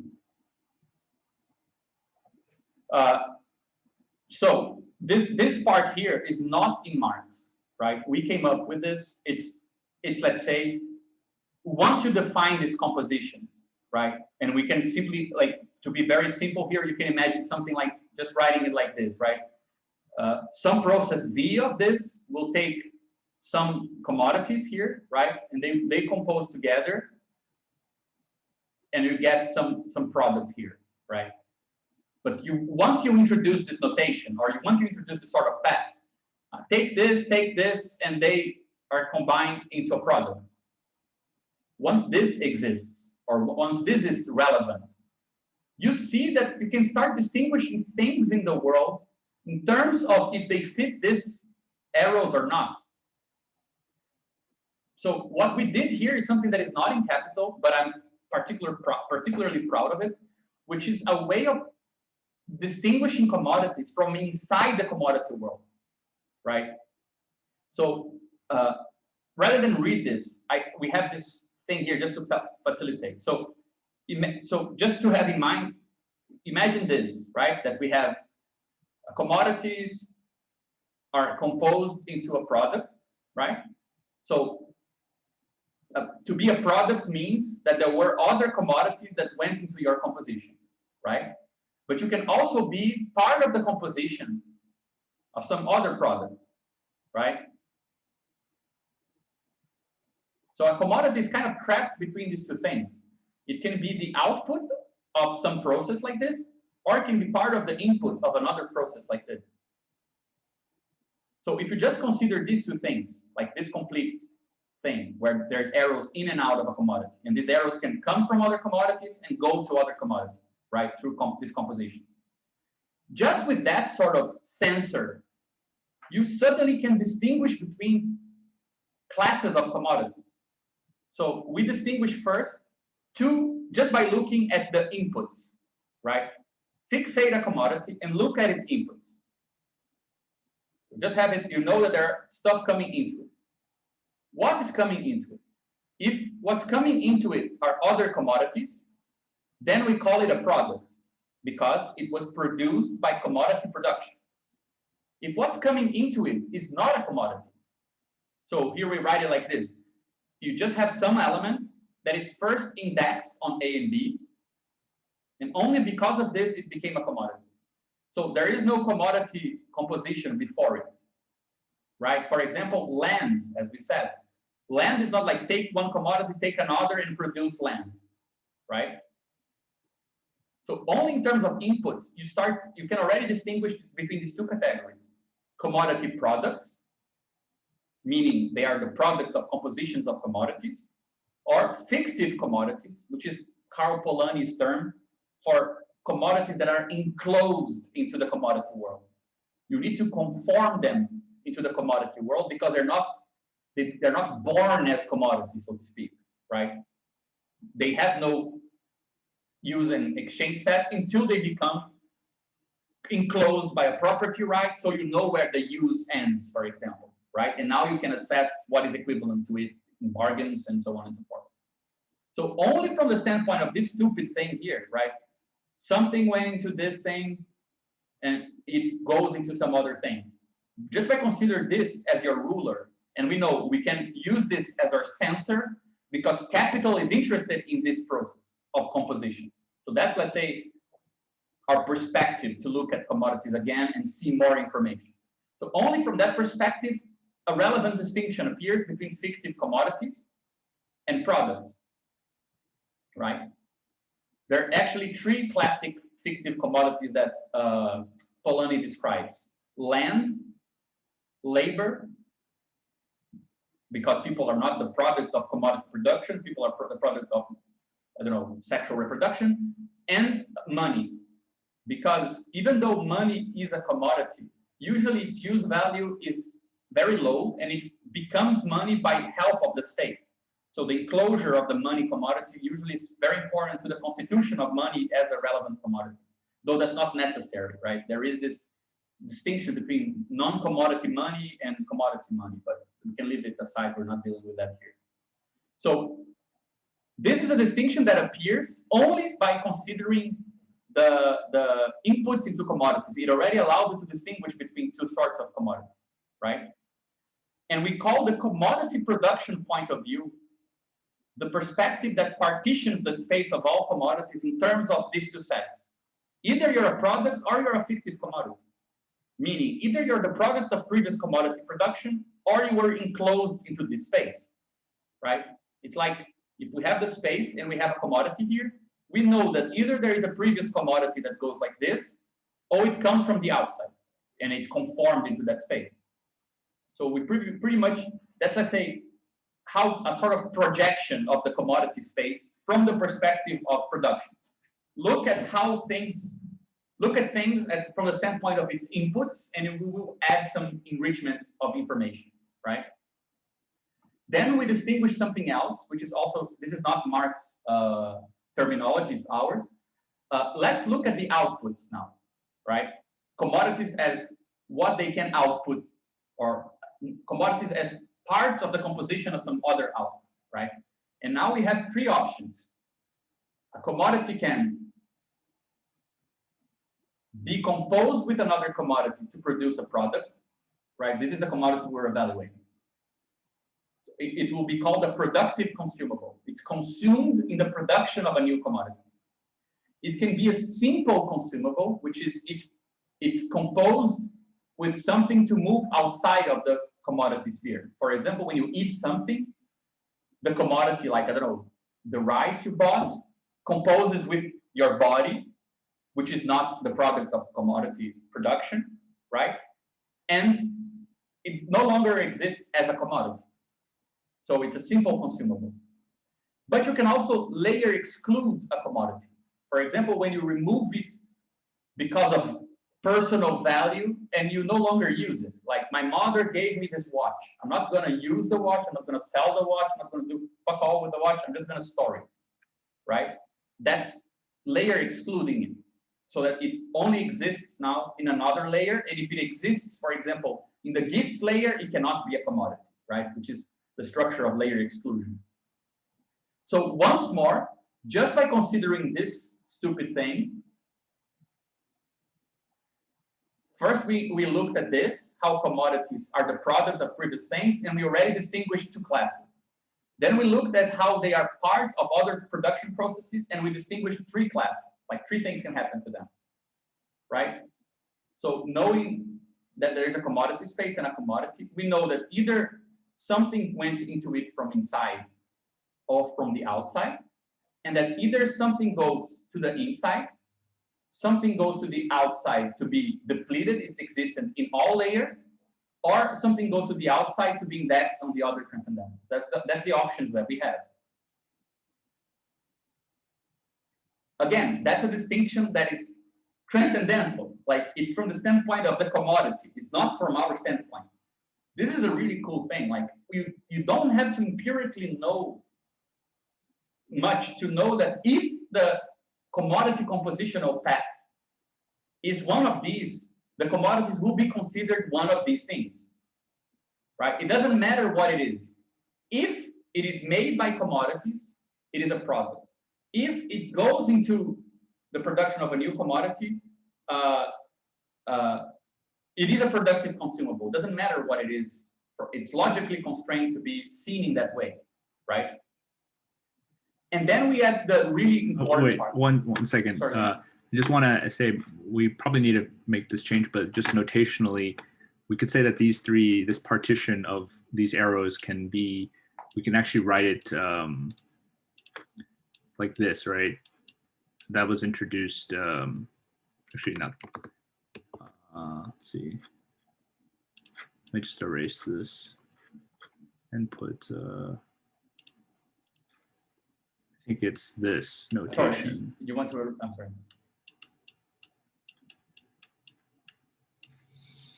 Yeah, we have the notation now. Yeah, we can just change. Yeah, so arrows leaving C, all use arrows leaving C can be split into these three categories. So it's a partition of the arrows. Yeah, perfect. In this set, and then the other one would be the opposite, right? It's this. The other one is just this one, just the notational. Yeah. And also makes it consistent with like all the sets, because everything we've been saying has a representation in sets. Mm-hmm. Yeah.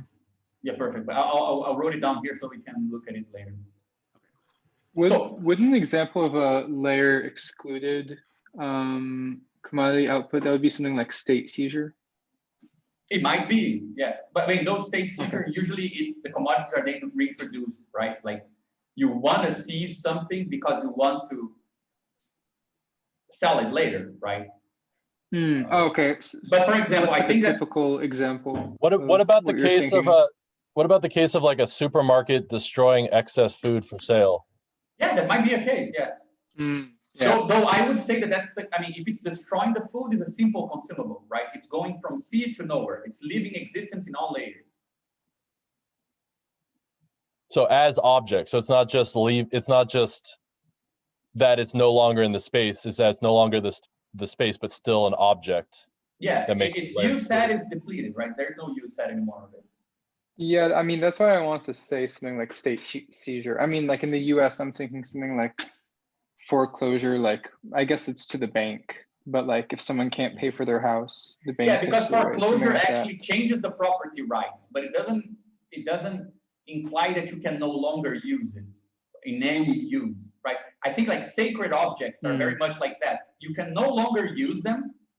Museums are like that. You take like something from a war, like a tank, and you put it in the museum. You're no longer allowed to use it as a tank, right? It becomes like this exhibition object.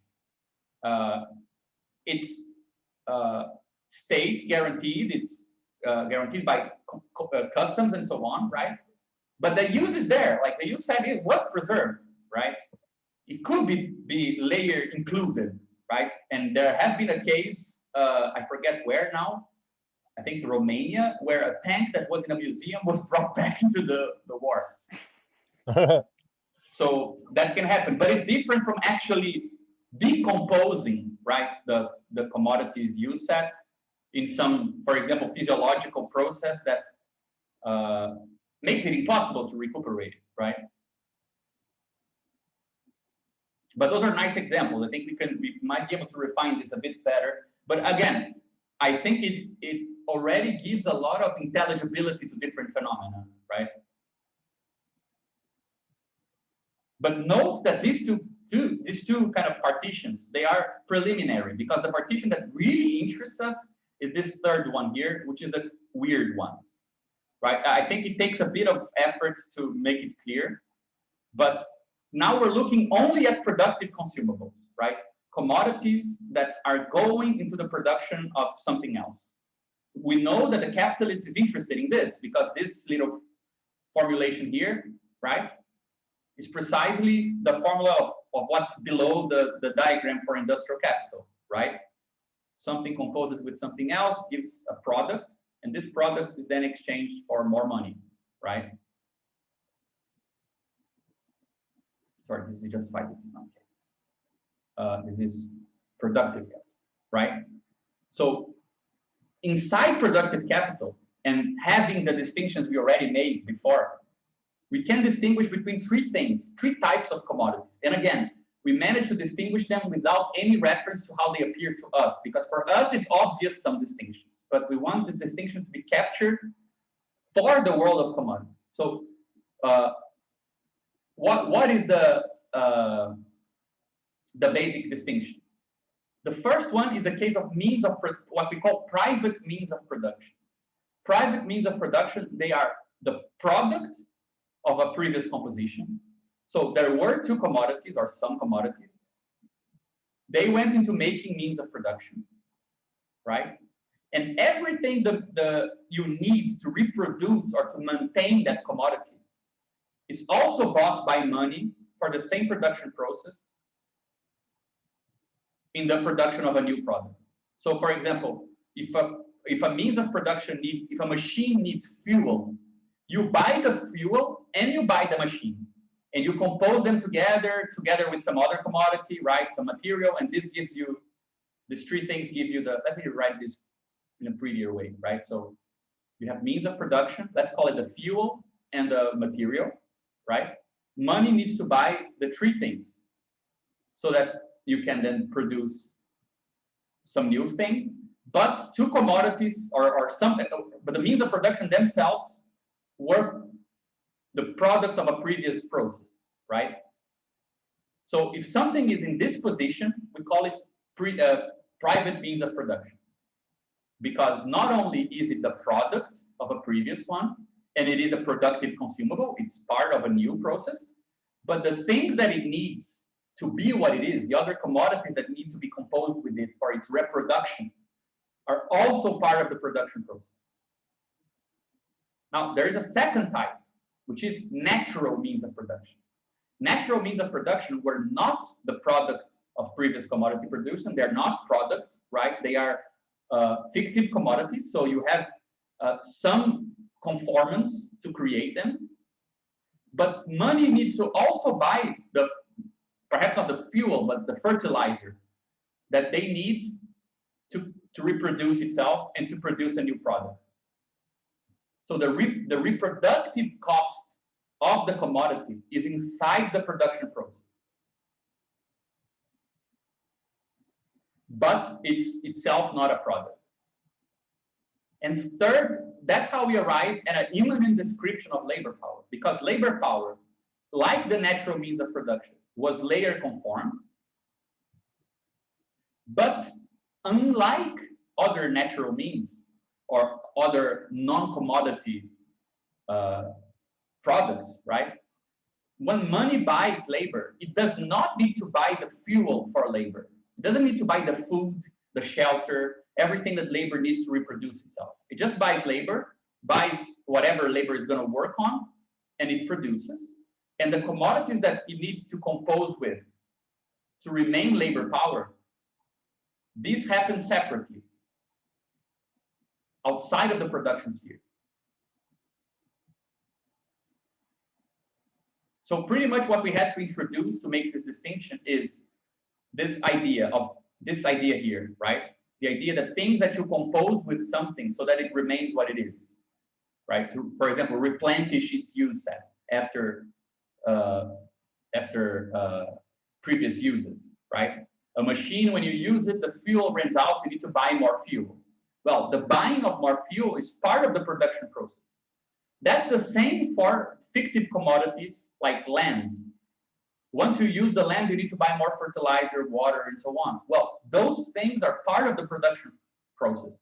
They will change the money investment, right? They change what will later be called constant capital. In the case of labor, that's not the case. The reproduction cost of labor is outside of the production sphere. So, like, to make a little narrative, right? You have labor power here, which is a product of layer conformance. Then some money comes, buys labor power, buys something else, and makes some product. But with this money exchange here, now labor, let's say, right, will go and buy commodities that go into its reproduction separately. So, for example, this has nothing to do, the first point is that this has nothing to do with human exception. If you have Bender, the robot from Futurama, it's a machine, but if it needs to buy its fuel outside with the money it got from selling its time, it's already kind of like a laborer, right? Because the reproduction process and the production and the use in production of that time are separate. And that's not the case with natural means of production and private means of production. There is one small difference, which is Bender would not be the case of this, right? The robot is actually, if the robot is a product of commodity production, there would be a small difference that we could explore, in fact, that we didn't explore here, which would be the, let's say, a weird X case where the first case is like this, right? So it is the product of commodity composition leads to X, but the reproduction cost of X, right? X with some other stuff giving you X. This is separate. This doesn't happen in the same production process. So C doesn't need to be bought by the commodity owner. But this is a way of distinguishing what labor power is solely by looking at that compositional process we were talking about, solely by looking at the commodity perspective, commodity production point of view. Right, from the commodity production point of view, which is only talking about these partitions of the commodity space in terms of the arrows that go into a commodity and the arrows that go outside of it, from that commodity use set, we can already start making distinctions. And again, those distinctions are, let's say, sent by the commodity world. They make a difference in the commodity world. It's not a matter if they make a difference to us, right? Could you explain the labor power, the second and third lines again?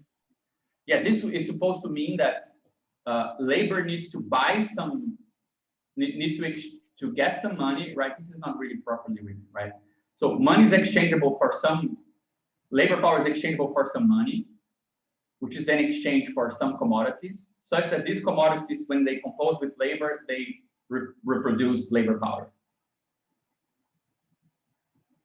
But this is. Yeah, we could use the selling and buying arrow. Yeah. Maybe like put an S on this. Yeah, the conjunction confused me there. Yeah, this is not very nicely written. Placement of that. Okay. I understand what you're saying though. Yeah, I'll just write a very big note. Like this deserves a better. I even think that I even think that we downplayed the relevance of this sort of we didn't really define this in very much detail. This particular reproduction. Operation. Yeah, when you have something like this.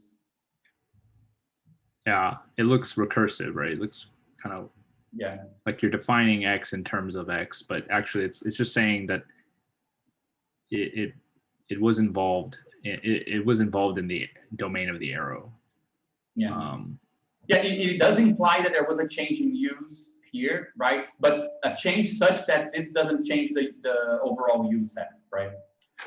Yeah, it's kind of an extension to the idea of the identity arrow, right? Because you have identity, what we call self-exchange, right? Which is kind of this formal thing, but now we're saying, okay, but reproduction requires an something external. Yeah. To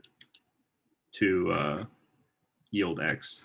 Yeah. Yeah, but it would be nice to relate it to that. I think that. I mean, this would even explain why reproduction looks like it's empty activity for capitalism, because it has properties of an identity operation, right? I had a quick question on the self-exchange thing real quick. Because you just said it was abstract, but I think part of the merit of the logical approach that y'all are going with here is like, it's abstract, but isn't that also literally why if you buy a defective product, you can go trade it in for the exact same thing? Like that's an idea there.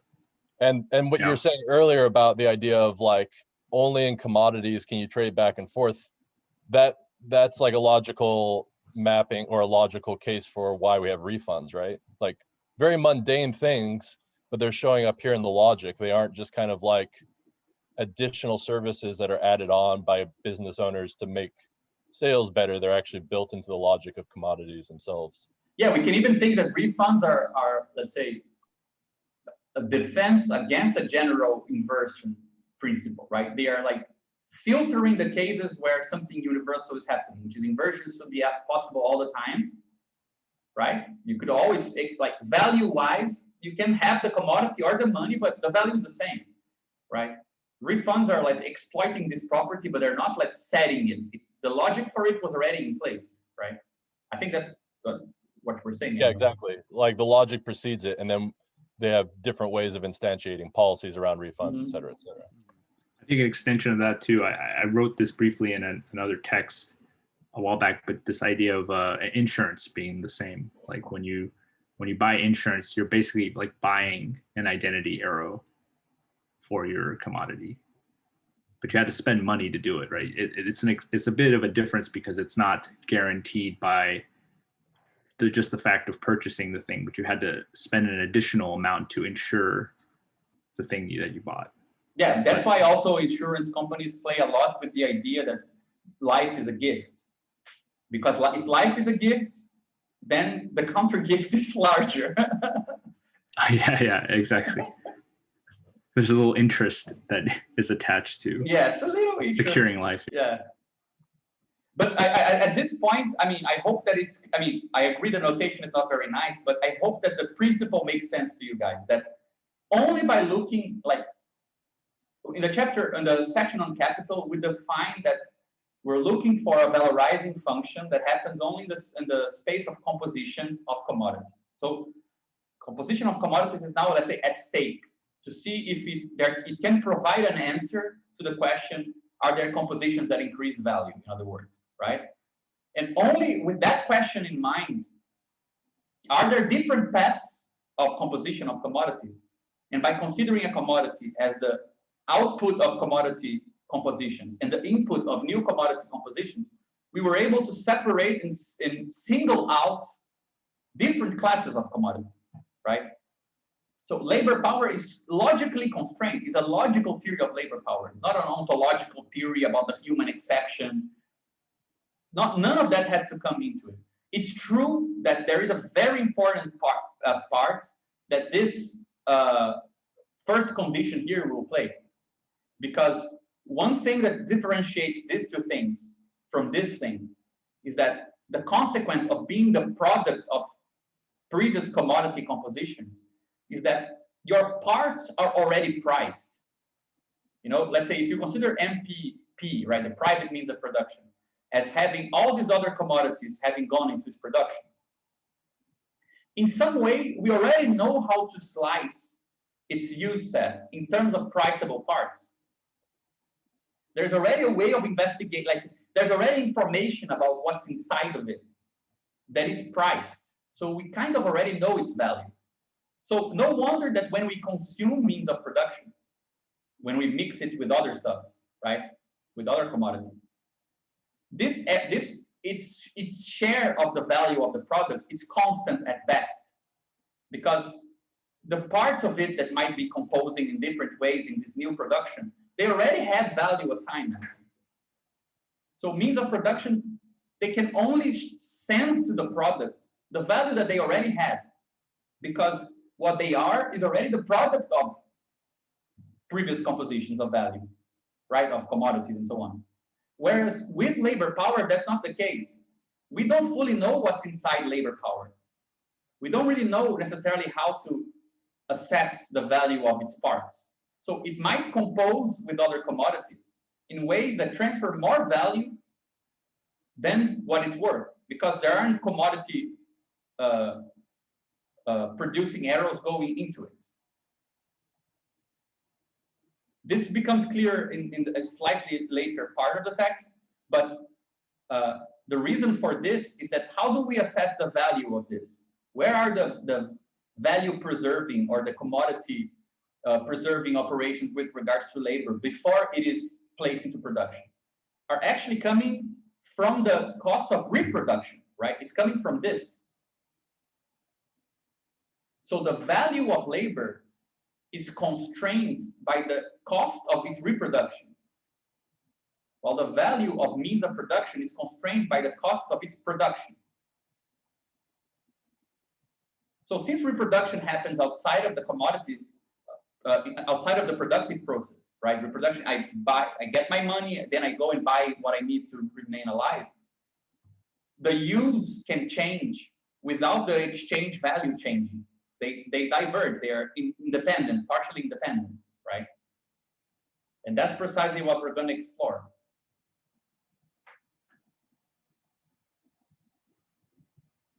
By the way, I have to go in 15 minutes. So should we find a stopping point and then? Yeah, I think we could stop at abstract labor, right? Before we define socially necessary labor time and all those things. Yeah, that part's heavy, so. Yeah, so let's we could do another meeting later, right? Yeah, we can either move the button up or we just take it up again later time if you guys want. I'm definitely down for another meeting of this. There's so much here. Me too, definitely. Yeah, I'm just looking at this scroll bar as we're only halfway through the. Yeah, but half of this text is like, if you just go here, it's already like the crazy concept stuff, right? I mean. Then there's a conclusion, yeah. Yeah. But still, it's a lot. But, well, Dennis is still here. I had a general question more on like the way you're writing this and thinking about presentation real quick. Because last time you both mentioned that you're thinking through and looking at examples and like ways to kind of like cash this out or whatever. Like it came up at some point in the conversation. Yeah, how to properly present it, you mean? Yeah, how to present it and like what I guess one of the things I was thinking through as I was reading this week was like, you know, when you read Capital, Marx just has tons and tons and tons of empirical information to back up his theories and stuff. And like, what kind of strategy do we want for like picking out examples? Like, do we want to find very specific things that have like issues that have continually come up as problems? Do we want to just try to find everyday things? Like, how do we want to like show, I guess, the instantiation of this stuff? Yeah, it's a good question. I think the challenge with examples is just that I don't want to open us up to exceptions to the example. Like if, I mean, I think it's not a huge deal if we just find an example for each one of these cases. For example, like the Bender robot would be kind of an exception, right? I mean, it still fits with LP, but it would. I think we said it would involve an extension to the. If a robot were to.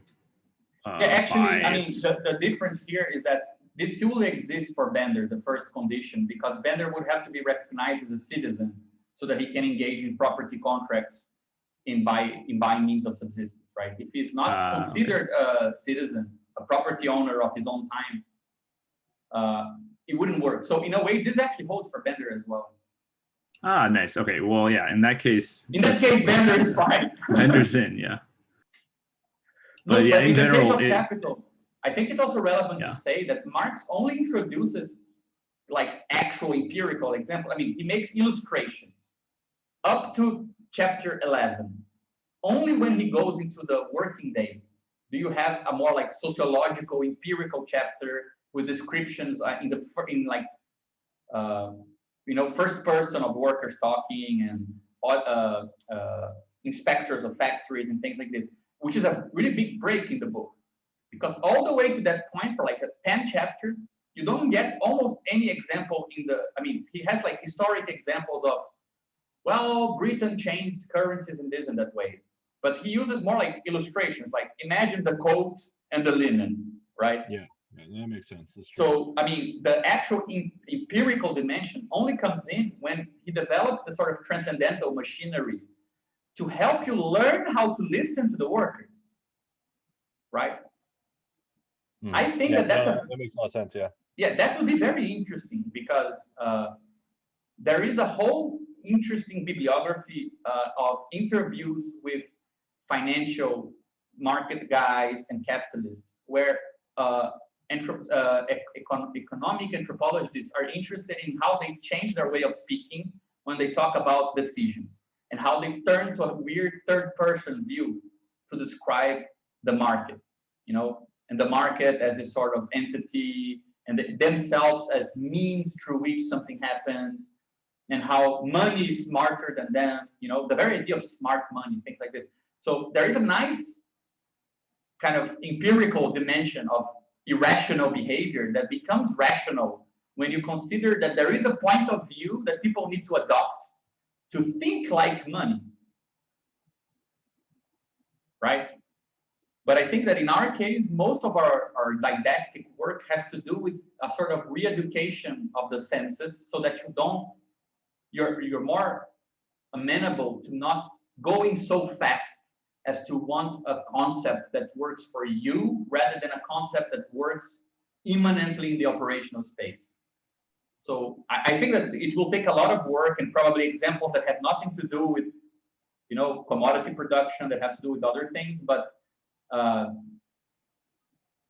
think it's a big deal. I really think we'll need a lot of help to think how this could be presented in a more didactic, expositional form. It's obviously ridiculously condensed as it is, and it's hard to follow even with talking on top of it. So I think there's a lot of work to be done there.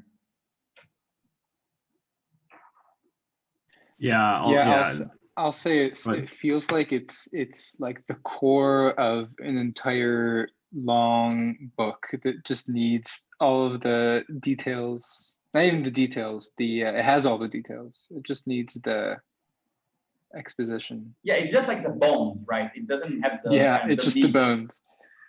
Yeah, that's how I feel about it. But I think that's. I mean, I think we're still so insecure that this holds.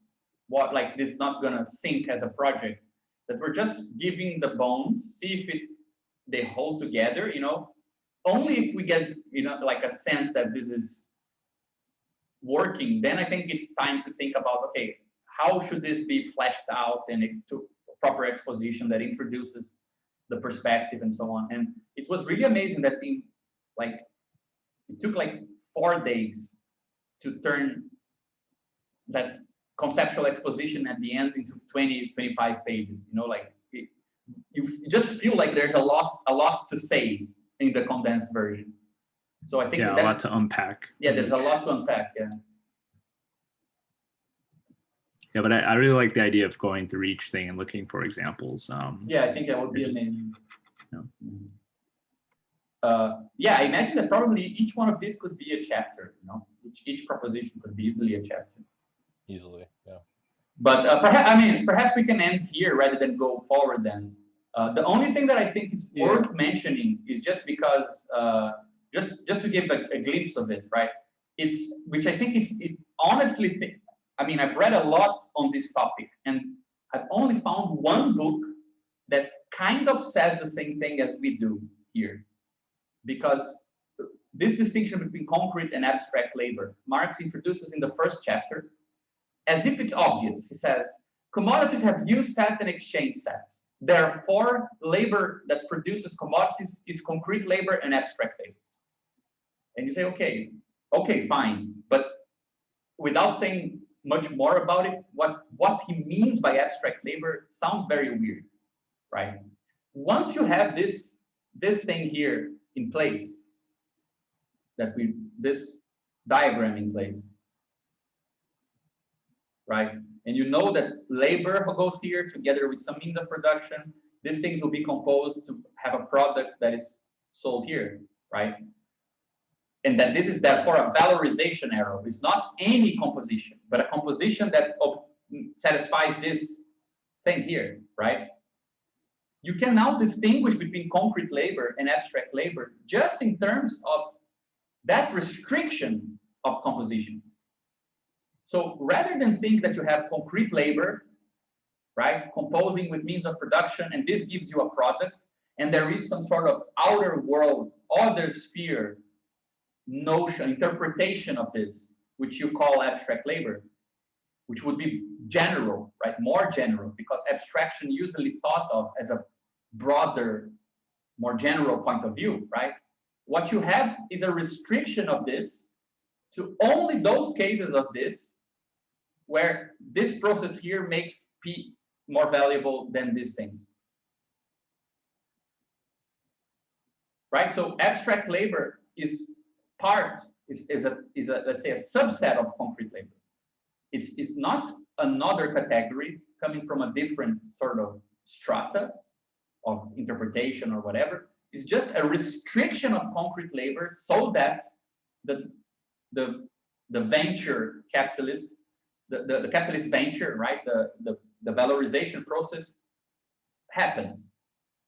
So if you imagine, let's say that in the set of labor uses, right, there are many maps coming out of it, many ways that it can be composed to give you the product, right, composing with some other thing, right? There's only a subset of these ways, let's say these ones here, such that the product, the exchange set of the product will be equivalent to some money, right? The other sets will give you products, but they don't really guarantee this, right? So rather than thinking about abstract labor as a generalization of concrete labor, as a sort of indifferentiation of concrete labor, you can think of it as a further differentiation, as a further concretion, right? But it's a distinction that you can only make from the standpoint of value. Value sees the difference between these two sets of maps, right? Use itself doesn't. Like all of them produce use value, that's fine. But the maps themselves, they are all maps of the same substance, so to speak, right? And I've only seen this, something like this, in one book by this totally unknown guy called Ulrich Krause, that Dennis and I like, who also gets to it because he's giving a formal treatment of these things. But other than that, I've never seen any definition of abstract labor that proposes that it's, let's say, a class of real activities where effort is not spent in view of material transformations, though this remains the medium, right? But it's guided by the concern with at least preserving the value of productive consumables in the output. So it's real labor that sees value rather than only use, but it's still actual labor, right? So just some of the perks of the next, or of the nice surprises that wait us whenever we get to continue discussing this. But I was happy about that. I think that's a nice finding, you know, that this comes so naturally in this description. Yeah, I think that's great. Continue this next week and just push back Bogdanov. I'm fine with that. We can talk about it in the WhatsApp Yeah, group. that's fine with me. Oh, okay, yeah. Yeah, just so we can get people's input if they're okay with that. Yeah, I like that too. So we'll meet again next week on this. Okay, thank Great. you. This was very interesting. I'm glad, guys. Yeah, thanks. So far, it looks like it's working. So It's really good to know. That's really good. Yeah, it hasn't crumbled yet. Yes. But we'll. The Jenga game continues. The Jenga game continues. Many kisses, guys. All right. See Take ya. care. Take care, everyone. Bye. Bye-bye.